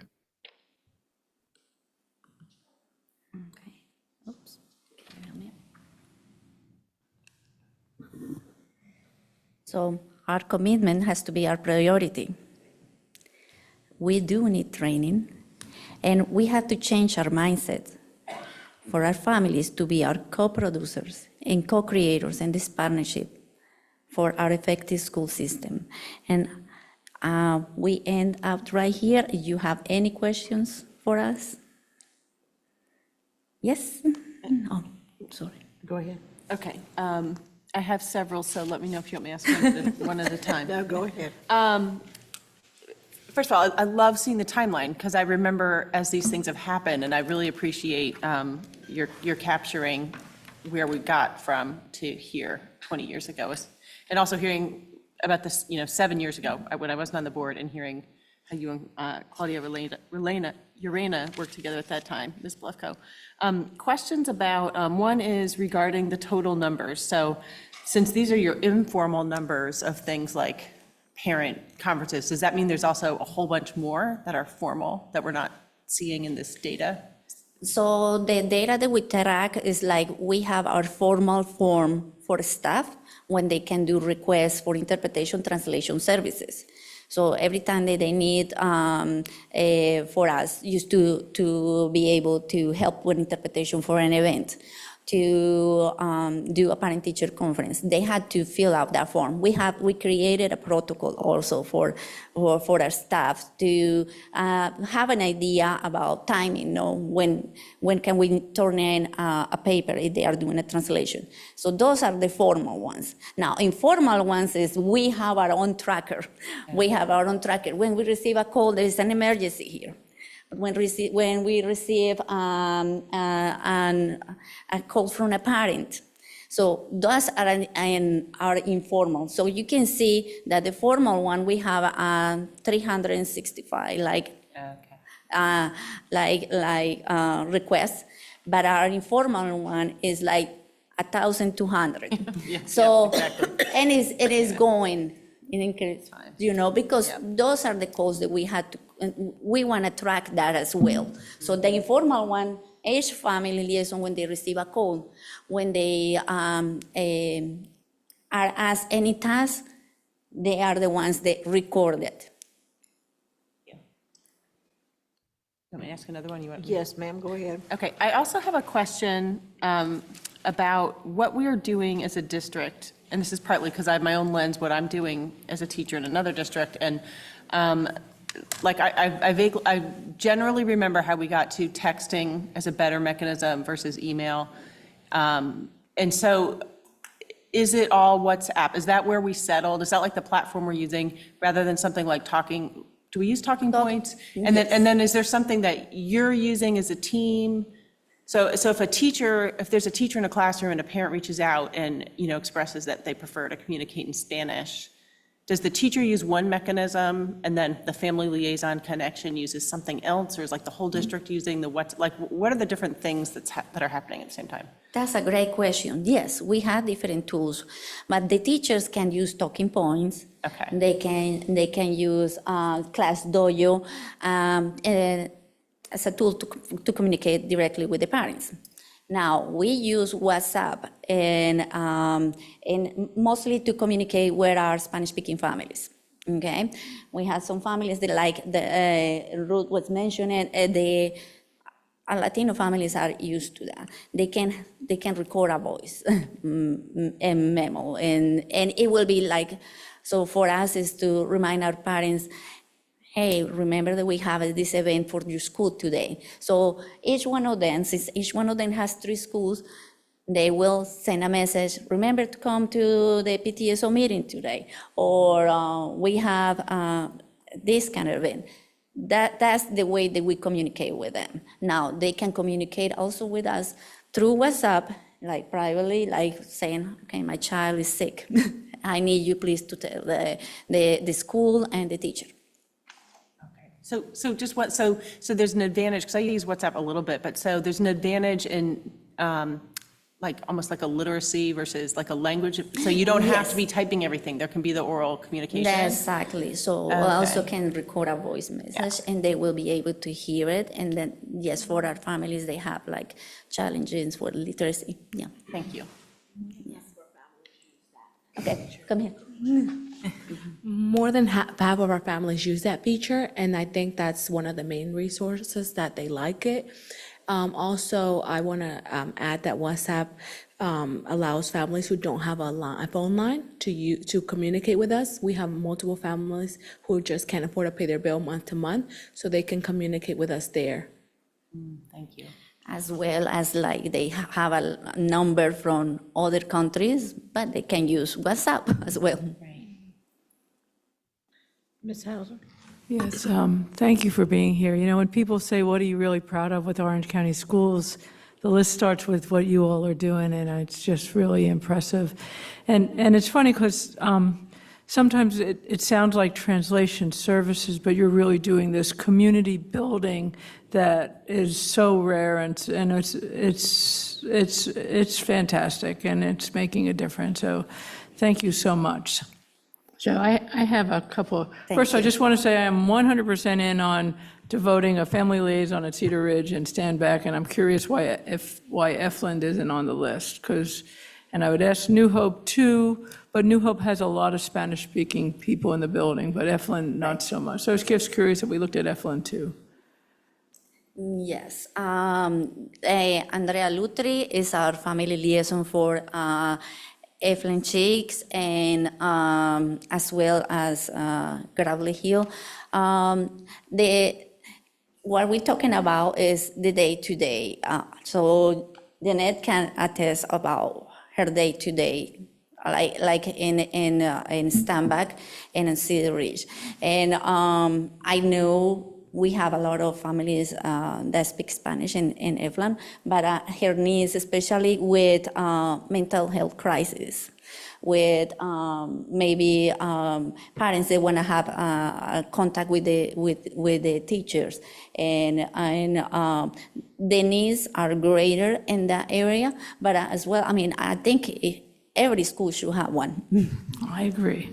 One more quick. One of the things, it's funny because we think of you as translation, but and it's National School Counselor Week. And I was just curious how much of your work really is counseling, social workers, and how much you work side by side with those folks. We do work side by side, but we're not counselors, we're not social workers. We have special staff members that work with that. We collaborate with them. So when it's home visit, we go with social workers. When it's supporting a counselor for a student that needs certain credits for graduation, we have meetings with the student and the counselor and sometimes the parents. But we do collaboration, but we do not plan to be a social worker or a counselor. Thank you. Thank you. You're welcome. Ms. Smalley? I just want to say how much I appreciate the work that you all do. This has been great to hear the update. I'm really glad you're tracking just how much volume there is, and just hearing about the size of the newcomer populations in those two schools, for example. And I will just mention, I happened upon a bilingual story hour that they were doing last week, maybe the week before, at the library. And Andrea, who is not here, it turns out is also a puppeteer, so there was a puppet show. It was a lovely event, and I really appreciated that in addition to sort of the story hour and the community building there, that you had somebody from the library as well to sort of talk about, with the families, about, what does the public library system, sort of, for folks who are newcomers to the country and maybe aren't even used to that. I remember years ago talking to the, something for grade level reading, in the campaign for grade level reading in the county, and somebody from the library was talking about wanting to extend their outreach, and families just not even understanding you can borrow all of these books for your child you can get like 10 books at once, and there's no fee, there's no late fees and all of these things. So I appreciated that partnership too. And the other thing that I just wanted to share is that I really appreciate the idea, I forget who shared it, of really wanting to work more with the individual schools on their family engagement plans. I'm just very conscious that that's like everybody's work and that you can't be everywhere. Clearly you have so many demands on your time. And I'm thinking about all the other families who would really benefit from sort of like increased engagement with the school, beyond families who need sort of interpretation needs and stuff like that, like just sort of that big opportunity. So I hope that that all is successful, the sort of like partnerships with the schools, because there's a lot of people working on engaging families. Yes, yeah. Thank you so much. And that's what we're going through. We want to go and start helping our schools, and they can develop their own family engagement plan. Probably they already have one, but we would like to be part of that as well. And we would like to guide it and guide them. And we also would like to have the class with Karen Map that we mentioned before, because it really, all of us have taken it and it has helped us tremendously. And we just, we're thankful. I just want you to see that we started from just a few members, and everyone has, they are amazing. I can be happy. I come to work every day, very happy to meet them and to see them and to see the family. It's a family. They are my family. So yeah.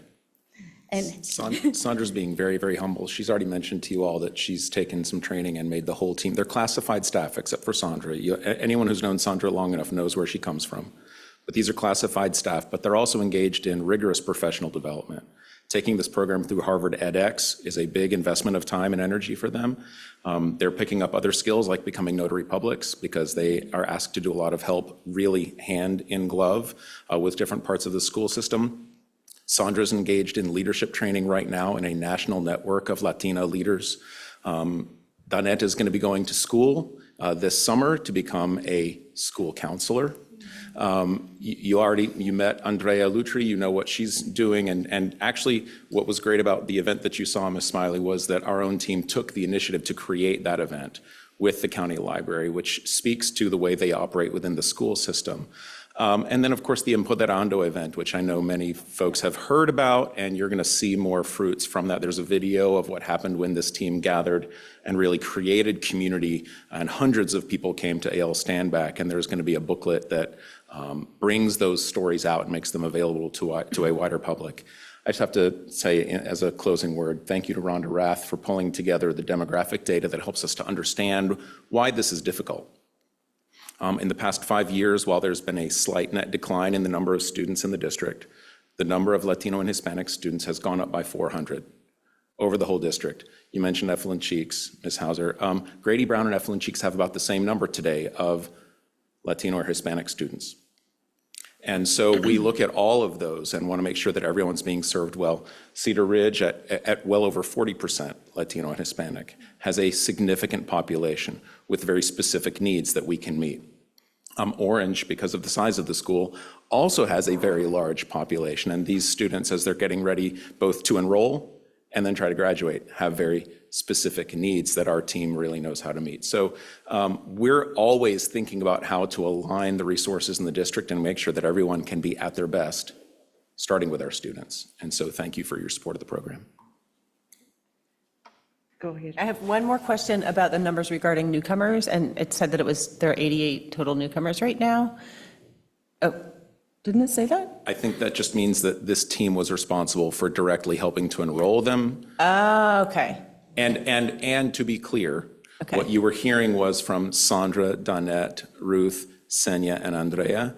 Any numbers that came from New Hope or Rosemary Dean, we have to give full credit to Dr. Mayer and Rosemary Dean for having a program that operates on a school-based, right, you have a school-based staff person, which is definitely a topic for later conversation as this program becomes more and more embedded to enrich the life of the schools. And as there's a family engagement plan in each school, that may or may not be something to talk about. It's more than we can do here in this context right now. Gotcha. Mr. Atherton, do you have anything you'd like to add? I do, thank you. I just wanted to first say that the family liaison was created from when the board was asked to remove Spanish from one of the schools. Unfortunately, the board decided to not do that and to create the family liaison. And Ms. Blefko, I just wanted to say thank you for all your leadership in making it the program it is today. And all of your staff that helps every day, all of our students. I hear such wonderful things about the programs from the families and really appreciate y'all tracking the data and showing us and, seeing the impacts to our families and students. So thank you so much. I'd like to add, being the person that's probably been here the longest, I can remember when Sandra was the only person that was working this and growing, starting to grow a program. And what you have done is pretty phenomenal. And yeah, you need more help. We can see that. And so we need to see what we can do to help with that. But to see where this program has come from and seeing you coming in and working as hard as you did to help our families in this district is a big thank you to you, because without your push and your pull and your tenacity to get this done, it never would have happened. So I applaud you tonight and all of those that are working with you, but I can remember when it was pretty much just you. So thank you. Thank you.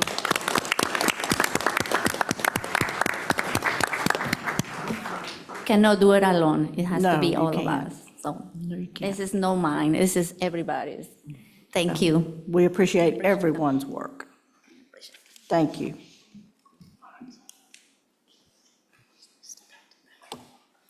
Okay, human capital and recruitment and retention update. Ms. Hatcher.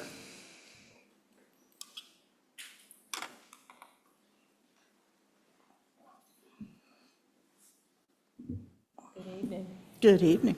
Good evening, Madam Chair, Vice Chair, members of the board, and Dr. Jones.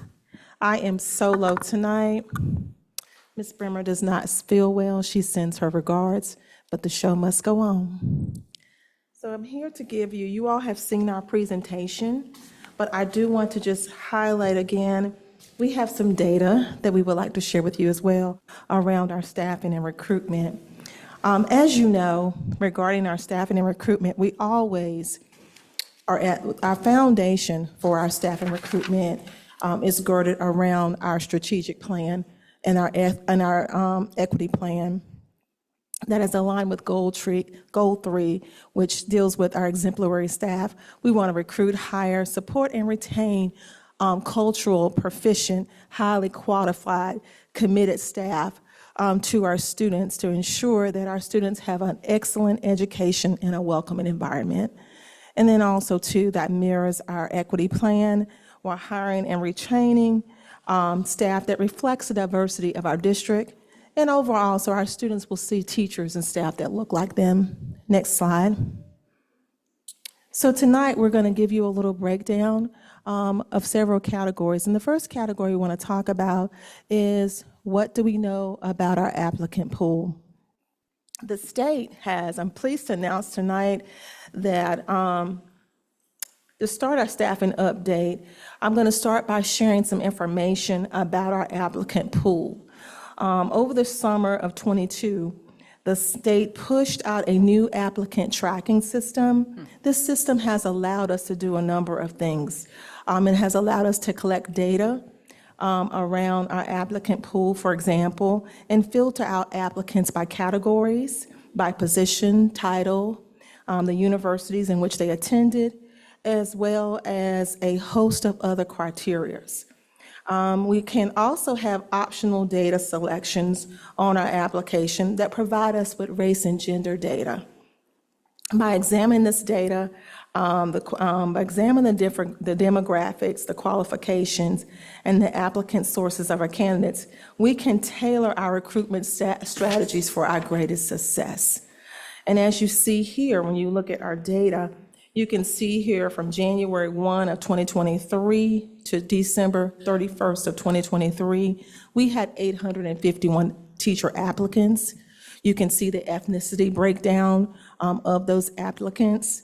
And that really is one of our focuses as we want to align with our equity plan, as well as which aligns with our strategic plan to make certain that we do have applicants and candidates that reflect the race and gender of our students. When we look at our applicant intake from in-state students, we can from applicants from in-state, we can see that the larger of our population does come from UNC Chapel Hill at about 17.9%, and the rest kind of has a break, as you can see the other university breakdown. We still have a large majority of female applicant recruits at 70.8%, and our male recruits are at 29.2%. Next slide. How do you learn about a position in Orange County Schools? As you can see here, these are some of the ways where we get the word out as to as the positions in which we're recruiting for. Our district website has been a huge, probably our hugest arena where candidates can apply. We want to thank our communications department and Kevin, when he first came on, kind of getting out. I heard Ms. Smiley loud and clear saying, you know, we do not have a presence on our on our website. And Kevin, immediately, he was really instrumental in helping us get that done. Also too, now again, that will, as you can see at the end of my presentation, that will be one of our areas of continuous improvement, because we do need to keep our district website updated. But his team was really instrumental in that. And then we have some other outside sources like Indeed, employer referrals, and that has been helpful through our employer referral program, Teach NC, social media, and our job fairs. We would like to see all of these, we would like to see all these areas be increased. Next slide. Our certified demographics, and this was a busy slide. It was a lot of information on here, but we just wanted you all to see over the course of time how our staff has grown, how our district has grown. So that's why we put that slide there. We are always continuing to look at ways in which, and particularly focus on where we are lacking. We also see, in looking at areas, we see where we have our degree levels. We have it sorted by degrees. And we can also see here where we can gladly say we have a large percentage of our staff that do have master's degrees and up. So we can also check that box off that we are a highly qualified organization when it comes to recruitment. And then we also have our 2023-2024 breakdown by race, which is really, really important, because we want to make certain that we are focusing on diversity and inclusion. Next slide. Exemplary staff. You can see here on this slide when we talk about goal 3, how we want to hire and retain. And we also want to reflect the diversity so that children have staff members, again, who they can see themselves as they go through their educational journey with Orange County Schools. And as you look at the numbers here, particularly in September 15th of 2021, when we look at our Black staff, staff of color, we can see that number has gone up. We can also see, just pointing out, our staff of color, our Hispanic or Latino staff, those numbers have risen since 22 and 23, as well as we have seen an increase in our Asian staff. But there still is much more work to do. So we will be working with other, specifically as it relates to our Latino and Hispanic, we'll be working with, it was great to come behind our community engagement team, working with them to make certain that we have a presence at some of the Hispanic job fairs, that we're getting into that community with them so we can get out and reach those Hispanic or Latino candidates, because the district does have a push where we have, and we want to see, particularly in our front offices, our board has made it a priority that we want to have our front office staff, our administrative assistants, and having them be bilingual. And that is one of our focuses right now as we recruit for those positions. Next slide. And our beginning teachers, we cannot forget our beginning teachers. As you know, we have a high number of beginning teachers, and if you can get that beginning teacher through year 3, woo, you got them. We oftentimes used to tease and say if they can come in together and get married, they will stay. But it is really, really important that we love on our beginning teachers, and we have done that with our beginning teacher support program. I want to give a shout out to Rhonda Wood, who is our beginning teacher coordinator, who works very closely with my office and with Ms. Bremer, making sure that that beginning teacher is prepared for that first observation, that beginning teacher has the supports that they need. Also making certain that they have those licensure things they need to complete and get that license cleared. And then we also, too, recognize them. As you can see here, we have a beginning teacher of the year program that has been very successful here at Orange County Schools. Next slide. New hire data. As we see here and we look at our new hire data, we see that from 0 to 5 years of experience, we have 61 staff members that fall that category. We have 6 to 13 years of experience, 25 staff members, and 14 to 20 years of experience, 17 staff members, and 20 plus staff members. 20 plus years of experience, 11 staff members. So it's really, really important. We have a very strong number of new staff, and that's 0 to 5 years. It's very important that we keep those supports around them. And then we also, for our older staff, we want to make certain that we are retaining them so we don't lose them to other districts. And then you can see also how our new staff member breaks down by race on this slide. Next slide, please. And here you can see just how the categories in which our new hires fall in. That gives us a grand total of 114. And we still are focusing on our hard to fill positions, which is 10, which is math teachers, CTE, and EC. And we've heard from some parents tonight around their concerns around math teachers. So that's a huge focus for us going into this recruitment season. We're all hard to fill positions is a focus of ours going into this recruitment season. Next slide. The effectiveness of our strategies. One of the things that we do when we look at our data, we look at the state vacancy data. And as you can see here in the first day of school to the 40th day of school, this information is very important to us. And we capture and we look at this information, and we're just making certain that that we are adhering to, and we're making certain that in that 40th day, because a lot of times what happens is we want to make sure when we hire the staff member that we're able to keep them.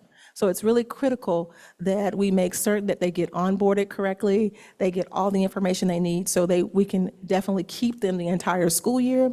But this 40th day, the 40th day of school data is really, really key to us in human capital. And then we did have 108 certified resignations for the 23-24 school year, which is down from what we had the year prior to that. I think the year prior to that, we may have been right at about 150. So we can see that our numbers are gradually going down. Next slide. And then we have our current local vacancies, which right now we're resting at about 25, and this was as of 2/24. We did compare our data to some of our other neighboring districts, and we found that our vacancies are still very low compared to our neighboring districts. For example, Chapel Hill Carborough has 72 certified vacancies, and Chatham County has 74 vacancies as of February 2nd of this year, of 2024. So we are oftentimes just kind of making certain that we are filling our positions, but we're also looking at and very mindful of what the neighboring districts are doing, because there are a lot of times that we are able to pull candidates from those other districts. Next slide. The recruitment bonus, this has really been an effective tool. We started this bonus back in 21, and is currently carrying this bonus, and this bonus will end this year because it is funded by ESSER. But it has been also a retention tool, because once the individual starts, they get the bonus the first month after starting, and then it's the next 2 consecutive years. So we make certain we don't give the bonus out all at once, because we want it to be sustainable. And then also we did put a clause around that if the persons did leave prior to the bonus, not leave before the bonus, leave the employment, and we have to pay the bonus. So we did put some safeguards around that. Next slide. One of the programs that has been really, really successful has been our alternative licensure event. We have 81 potential teachers attend. We just had our fair on January 21st. This is a way for people who don't know, for individuals who come in and enter in the teaching profession or the educational profession in an alternative way. So the licensure office is open every Monday. The tuition reimbursement for residency license employees is about 75%, and we continue to improve our beginning teacher support. We have hired 40 OCS classified employees in our teacher roles over the past year. So we are definitely growing our own in the district. Next slide. Student, teacher, and intern effectiveness. This year, OCS will be participating with the following universities: UNC, North Carolina Central, Elon, Salem College, Liberty, Western Carolina, ECU, North Carolina A&T State University, and Howard University to host 26 student teachers or interns. Our areas of focus, we want to expand our partnerships with the UNC program, the MAP program, to host cohorts of student teachers at Evelyn Cheeks, Grady A. Brown, A.L. Standback, Orange Middle School, Cedar Ridge, and Orange High School. And this will also help us expand our recruitment efforts. Just for the 2022-23 school year, we have hired 5 of our student teachers / interns. So this is really another way for us to tap into and to make certain that the student interns, the student teachers, when they come, they have a great intern experience, thus meaning they would want to come stay here and work here. Next slide. The employee referral bonus. So we want to thank you all for offering, as well as the travel allowance bonus. This was something that you all allowed us to do. To date, we have received 15 referral bonuses.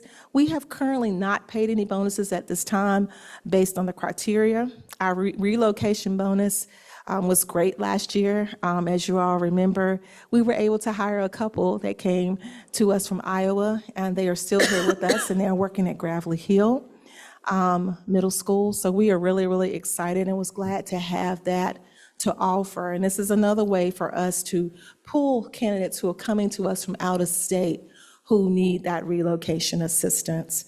Next slide. And again, this is just a breakdown of our national board local paid options and its effectiveness. This has been really, really helpful. We adopted a local plan to honor National Board for coaches, facilitators, and coordinators who might not otherwise have qualified to get this. We have 73 National Board teachers, 6 individuals in coaching spots that would otherwise have not received a National Board local pay option. Next slide. So we're at the end of our presentation, but I want to talk about some continuous improvement efforts. One of the continuous improvement efforts you heard me speak about earlier is around diversity and inclusivity in our hiring practices. We want to make certain that while we saw those numbers, we still want to focus on diversity. We want to engage with our community engagement staff around building recruitment efforts with our Hispanic and Latino staff. We want to continue those relationships we have built with our historical Black colleges and universities to really host and focus on diversity in our hiring practices to align with our strategic plan to make certain that students have staff that look like them and that they can relate to. Regarding our employee benefits, we continue to offer free vision, life insurance in the amount of $15K, and our out-of-district students of staff can attend OCS schools for with tuition free. We want to enhance our Grow Your Own program. As you saw that earlier in the slides, we are continuing to encourage our teacher assistants who show an interest in becoming teachers, making certain that they are aware of our alternative to licensure programs. And we had a lot of attendance in our last alternative licensure fair around that were centered around teacher assistants in our schools. We also have Future Teachers, which is a program that was started many, many years ago. Right now we have 2 future teachers at Orange High School. This is a program where if a high school student graduates from Orange County Schools, goes off to get a degree in education, they can come back here and work in our district. So we would love to see that number go up. As a result, we have been working very closely with Dr. Drea's department in making certain that the counselors are aware of the program and making sure that the counselors are pushing this out to students so the students know that this is something that does exist. The Human Capital website update, we need to continue to update that, making sure that it's current, making sure that it's user-friendly, because sometimes when people are coming to look for a job, they want to find information that either can help them with the interview process or either what we offer. And sometimes if information is kind of cluttered or not in a good spot, it turns people off. The marketing campaign, I will continue to work very closely with Kevin and his department. We have already begun working on our new job fair flyer. And then also getting some more presence out. I love when I go out on LinkedIn and I see stuff from Orange County Schools, and I'm like, okay, I know about them. So that's really, really good. And then our new applicant tracking system is just a way to make us more efficient so that I'm able to come before you and provide a report with all the data that you saw tonight. Principal-focused recruiting.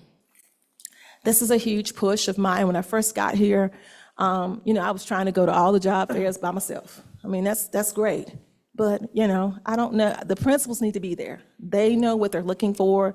They know what they need. So intentionally and deliberately, we have a recruitment schedule. The principals sign up for which job fairs they want to go to. If no one has signed up, I reach out and say, I don't see your name on the list. So this allows them to get firsthand to what and who they're looking for, because who knows better than what they want in their schools and the principals.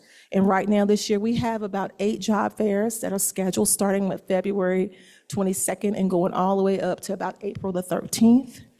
And we also have on April 13th, just want to thank you all for last year. For those of you who came to the job fair, we do have and have scheduled our second spring job fair here at Orange County Schools on April the 13th at Cedar Ridge High School, so we're excited about that. You all will be seeing some more information, so please save that date. And then lastly, I want to petition, no, that's my last thing, let me just mention one other thing. We are very mindful and aware that we do have districts, and we are very fortunate that right now we have not heard the concerns around budget constraints, where we may have staff who may have to do and pick some alternate avenues, or we may not have funding to fund our staff.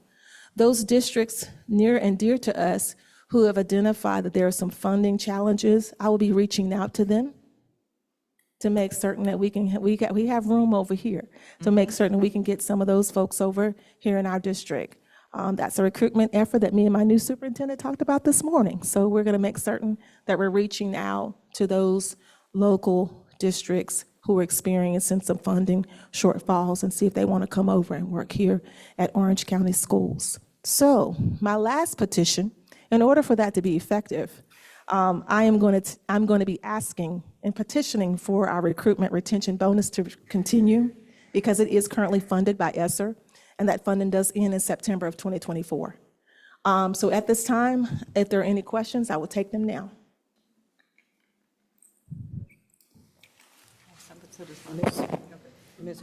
Yeah, I have a couple. I'll start with first, thank you.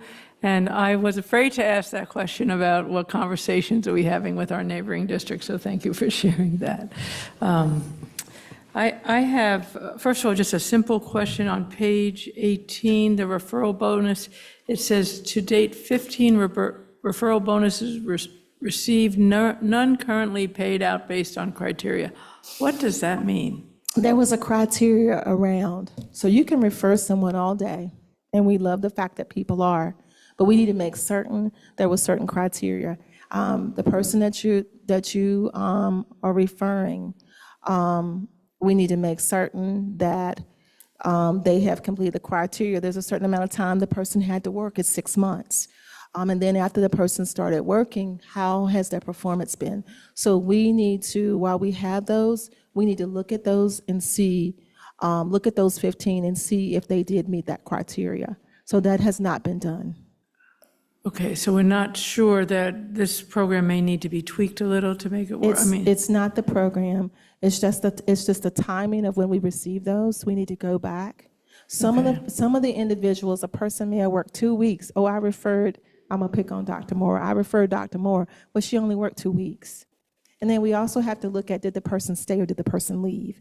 So in order to pay something, there was a long list, and I can pull that list back up and reshare it with the board, but there was a long list. So there is something that we really, if we're gonna offer it, we need to really make sure that we're looking at it, and that has not been done this year yet.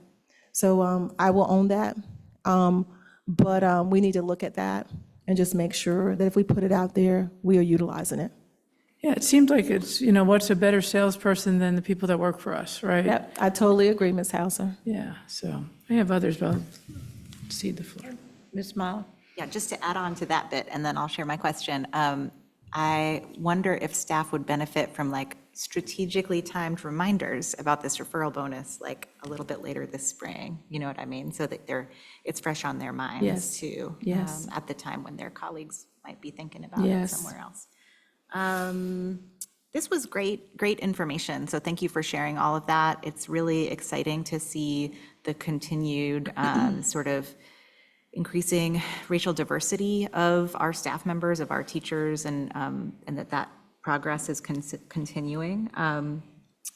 I am curious about student teachers. So as you said, there were 20-some student teachers.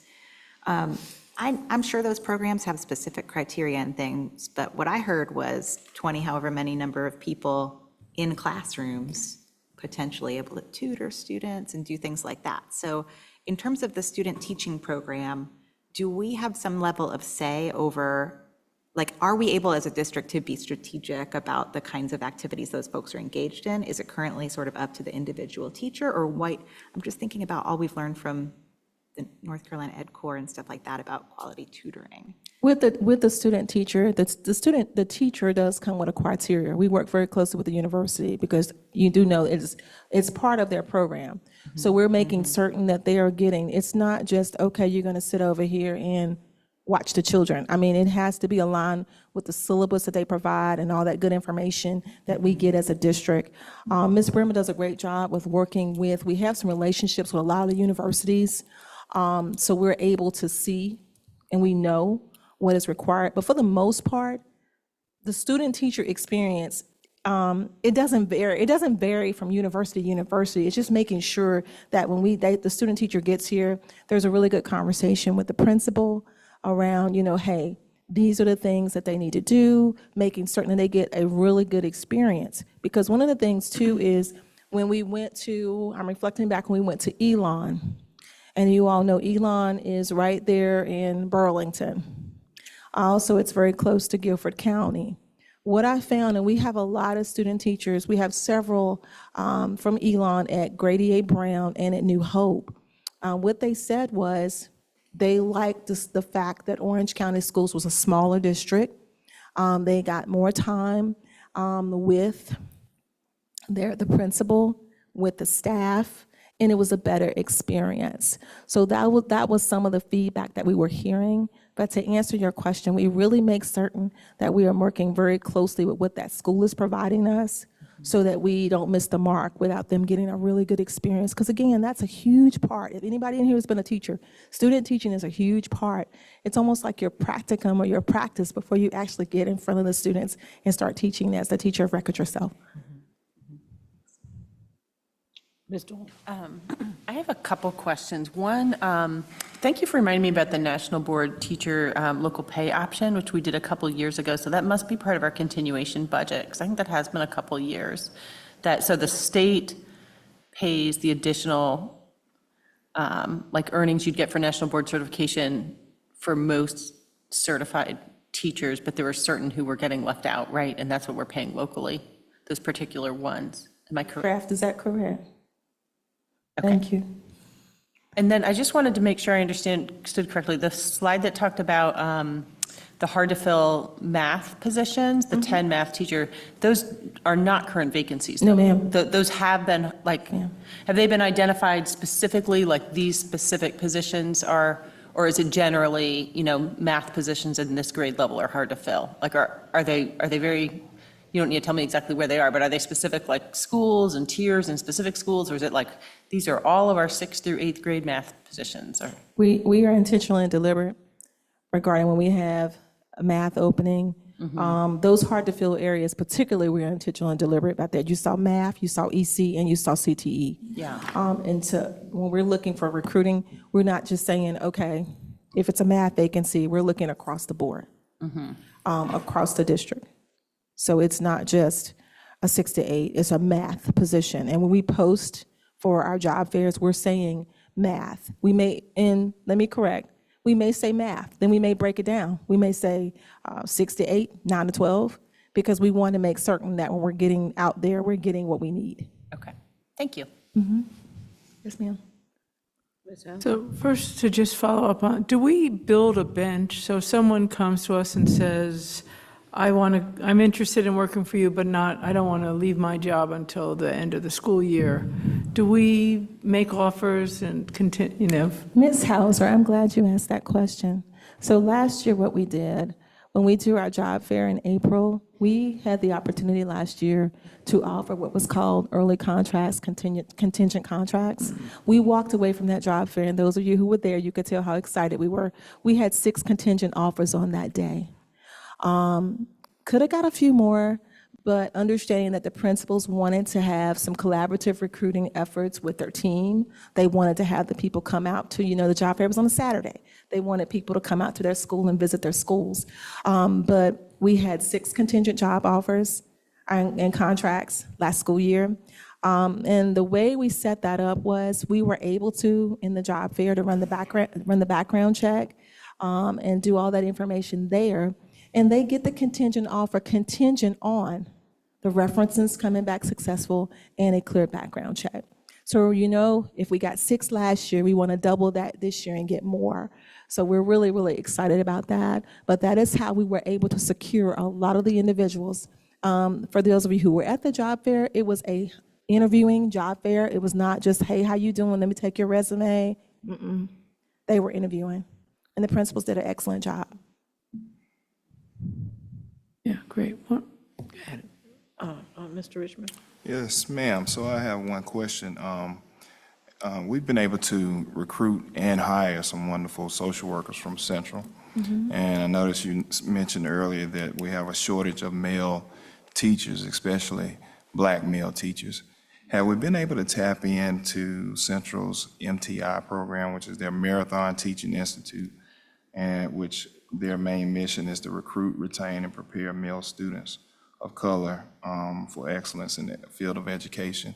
I'm sure DPS probably has They're locked. Yeah, I got a contract with them. Yeah. But have we been able to tap into that? We have, and we do have a contact. I won't name the person who used to work here, but we do have a contact where we're able to get in and go to those events. But, we go, we offer. Right. But that is, again, Mr. Richmond, thank you for your question. That's an area of contention for us where we would like to see that number go up regarding our Black males of color with our students here in the district. Yeah, one last question. And it looks like you're firing on all cylinders, which is fantastic, bringing in all kinds of teachers from all directions. Love to grow your own. And it may not be your area, but there's a question about balance. As when we heard about the beginning teachers, and when we heard our school improvement plans, we heard that some of the principals are struggling with not having enough mentors for the beginning teachers. So what do we do? And it's going to become a bigger issue as we face redistricting. So what are we doing to balance the number of beginning teachers versus experienced teachers?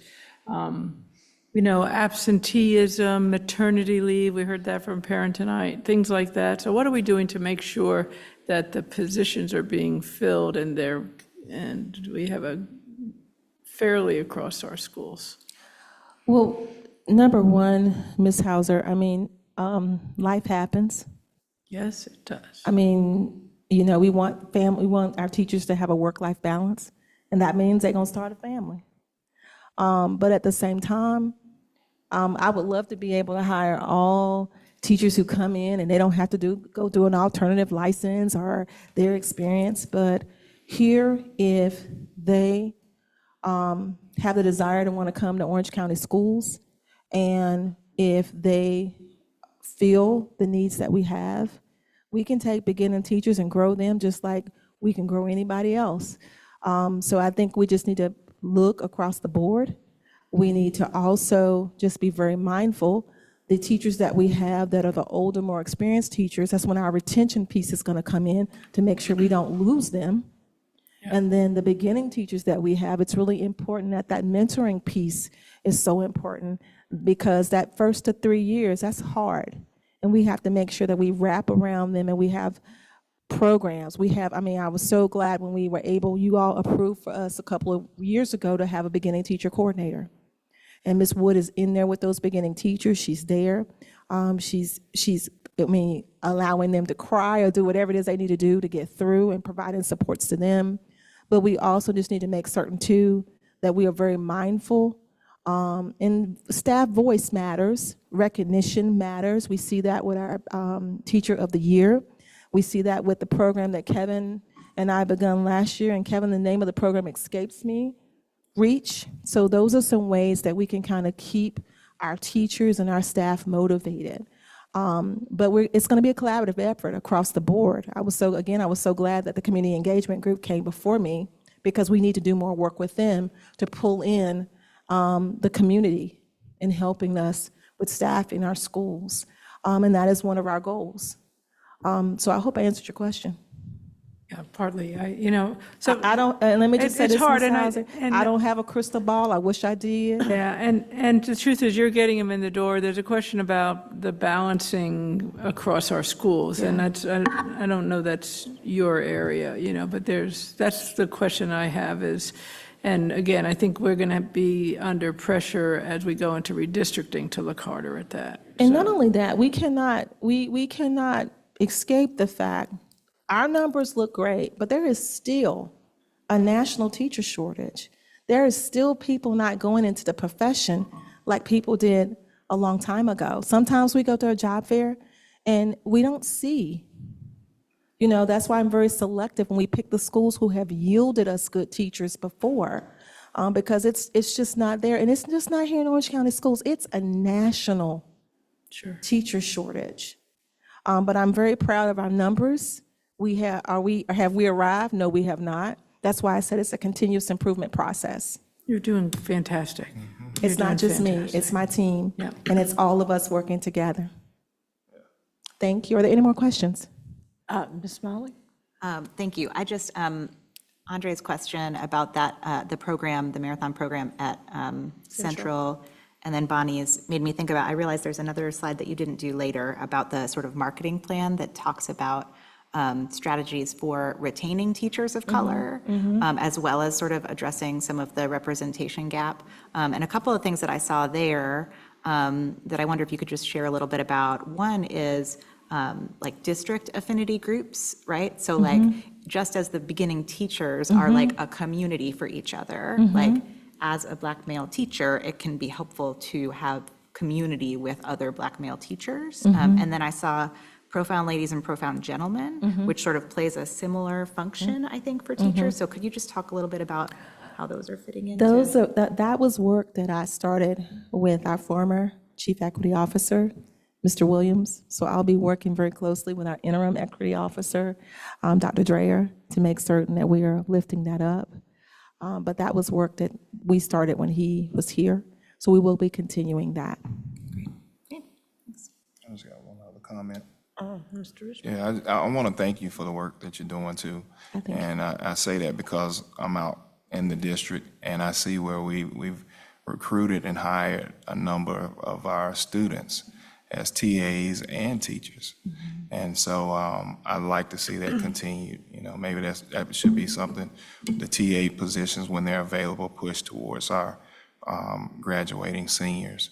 And that's how I got my start. So I think that's great, and to be able to grow our own. So That's an example of a good succession plan. right. And I just want to thank you all for the support you have provided us with the various initiatives you've allowed us to do to make this work possible. I'd like to thank you for this presentation. It's very good. Thank you. I started out as a TA too, so Andre and I have that in common. Right. So, yeah, grow your own, and great work last year on the job fair. Looking forward to this year's be even better. So, thank you for everything. You guys can do job fairs. All right. Anyone have anything else, or do I have a motion to adjourn? Motion to adjourn? Second? All in favor? Aye. Aye. Thank you very much. Thank you. We will see you Wednesday night.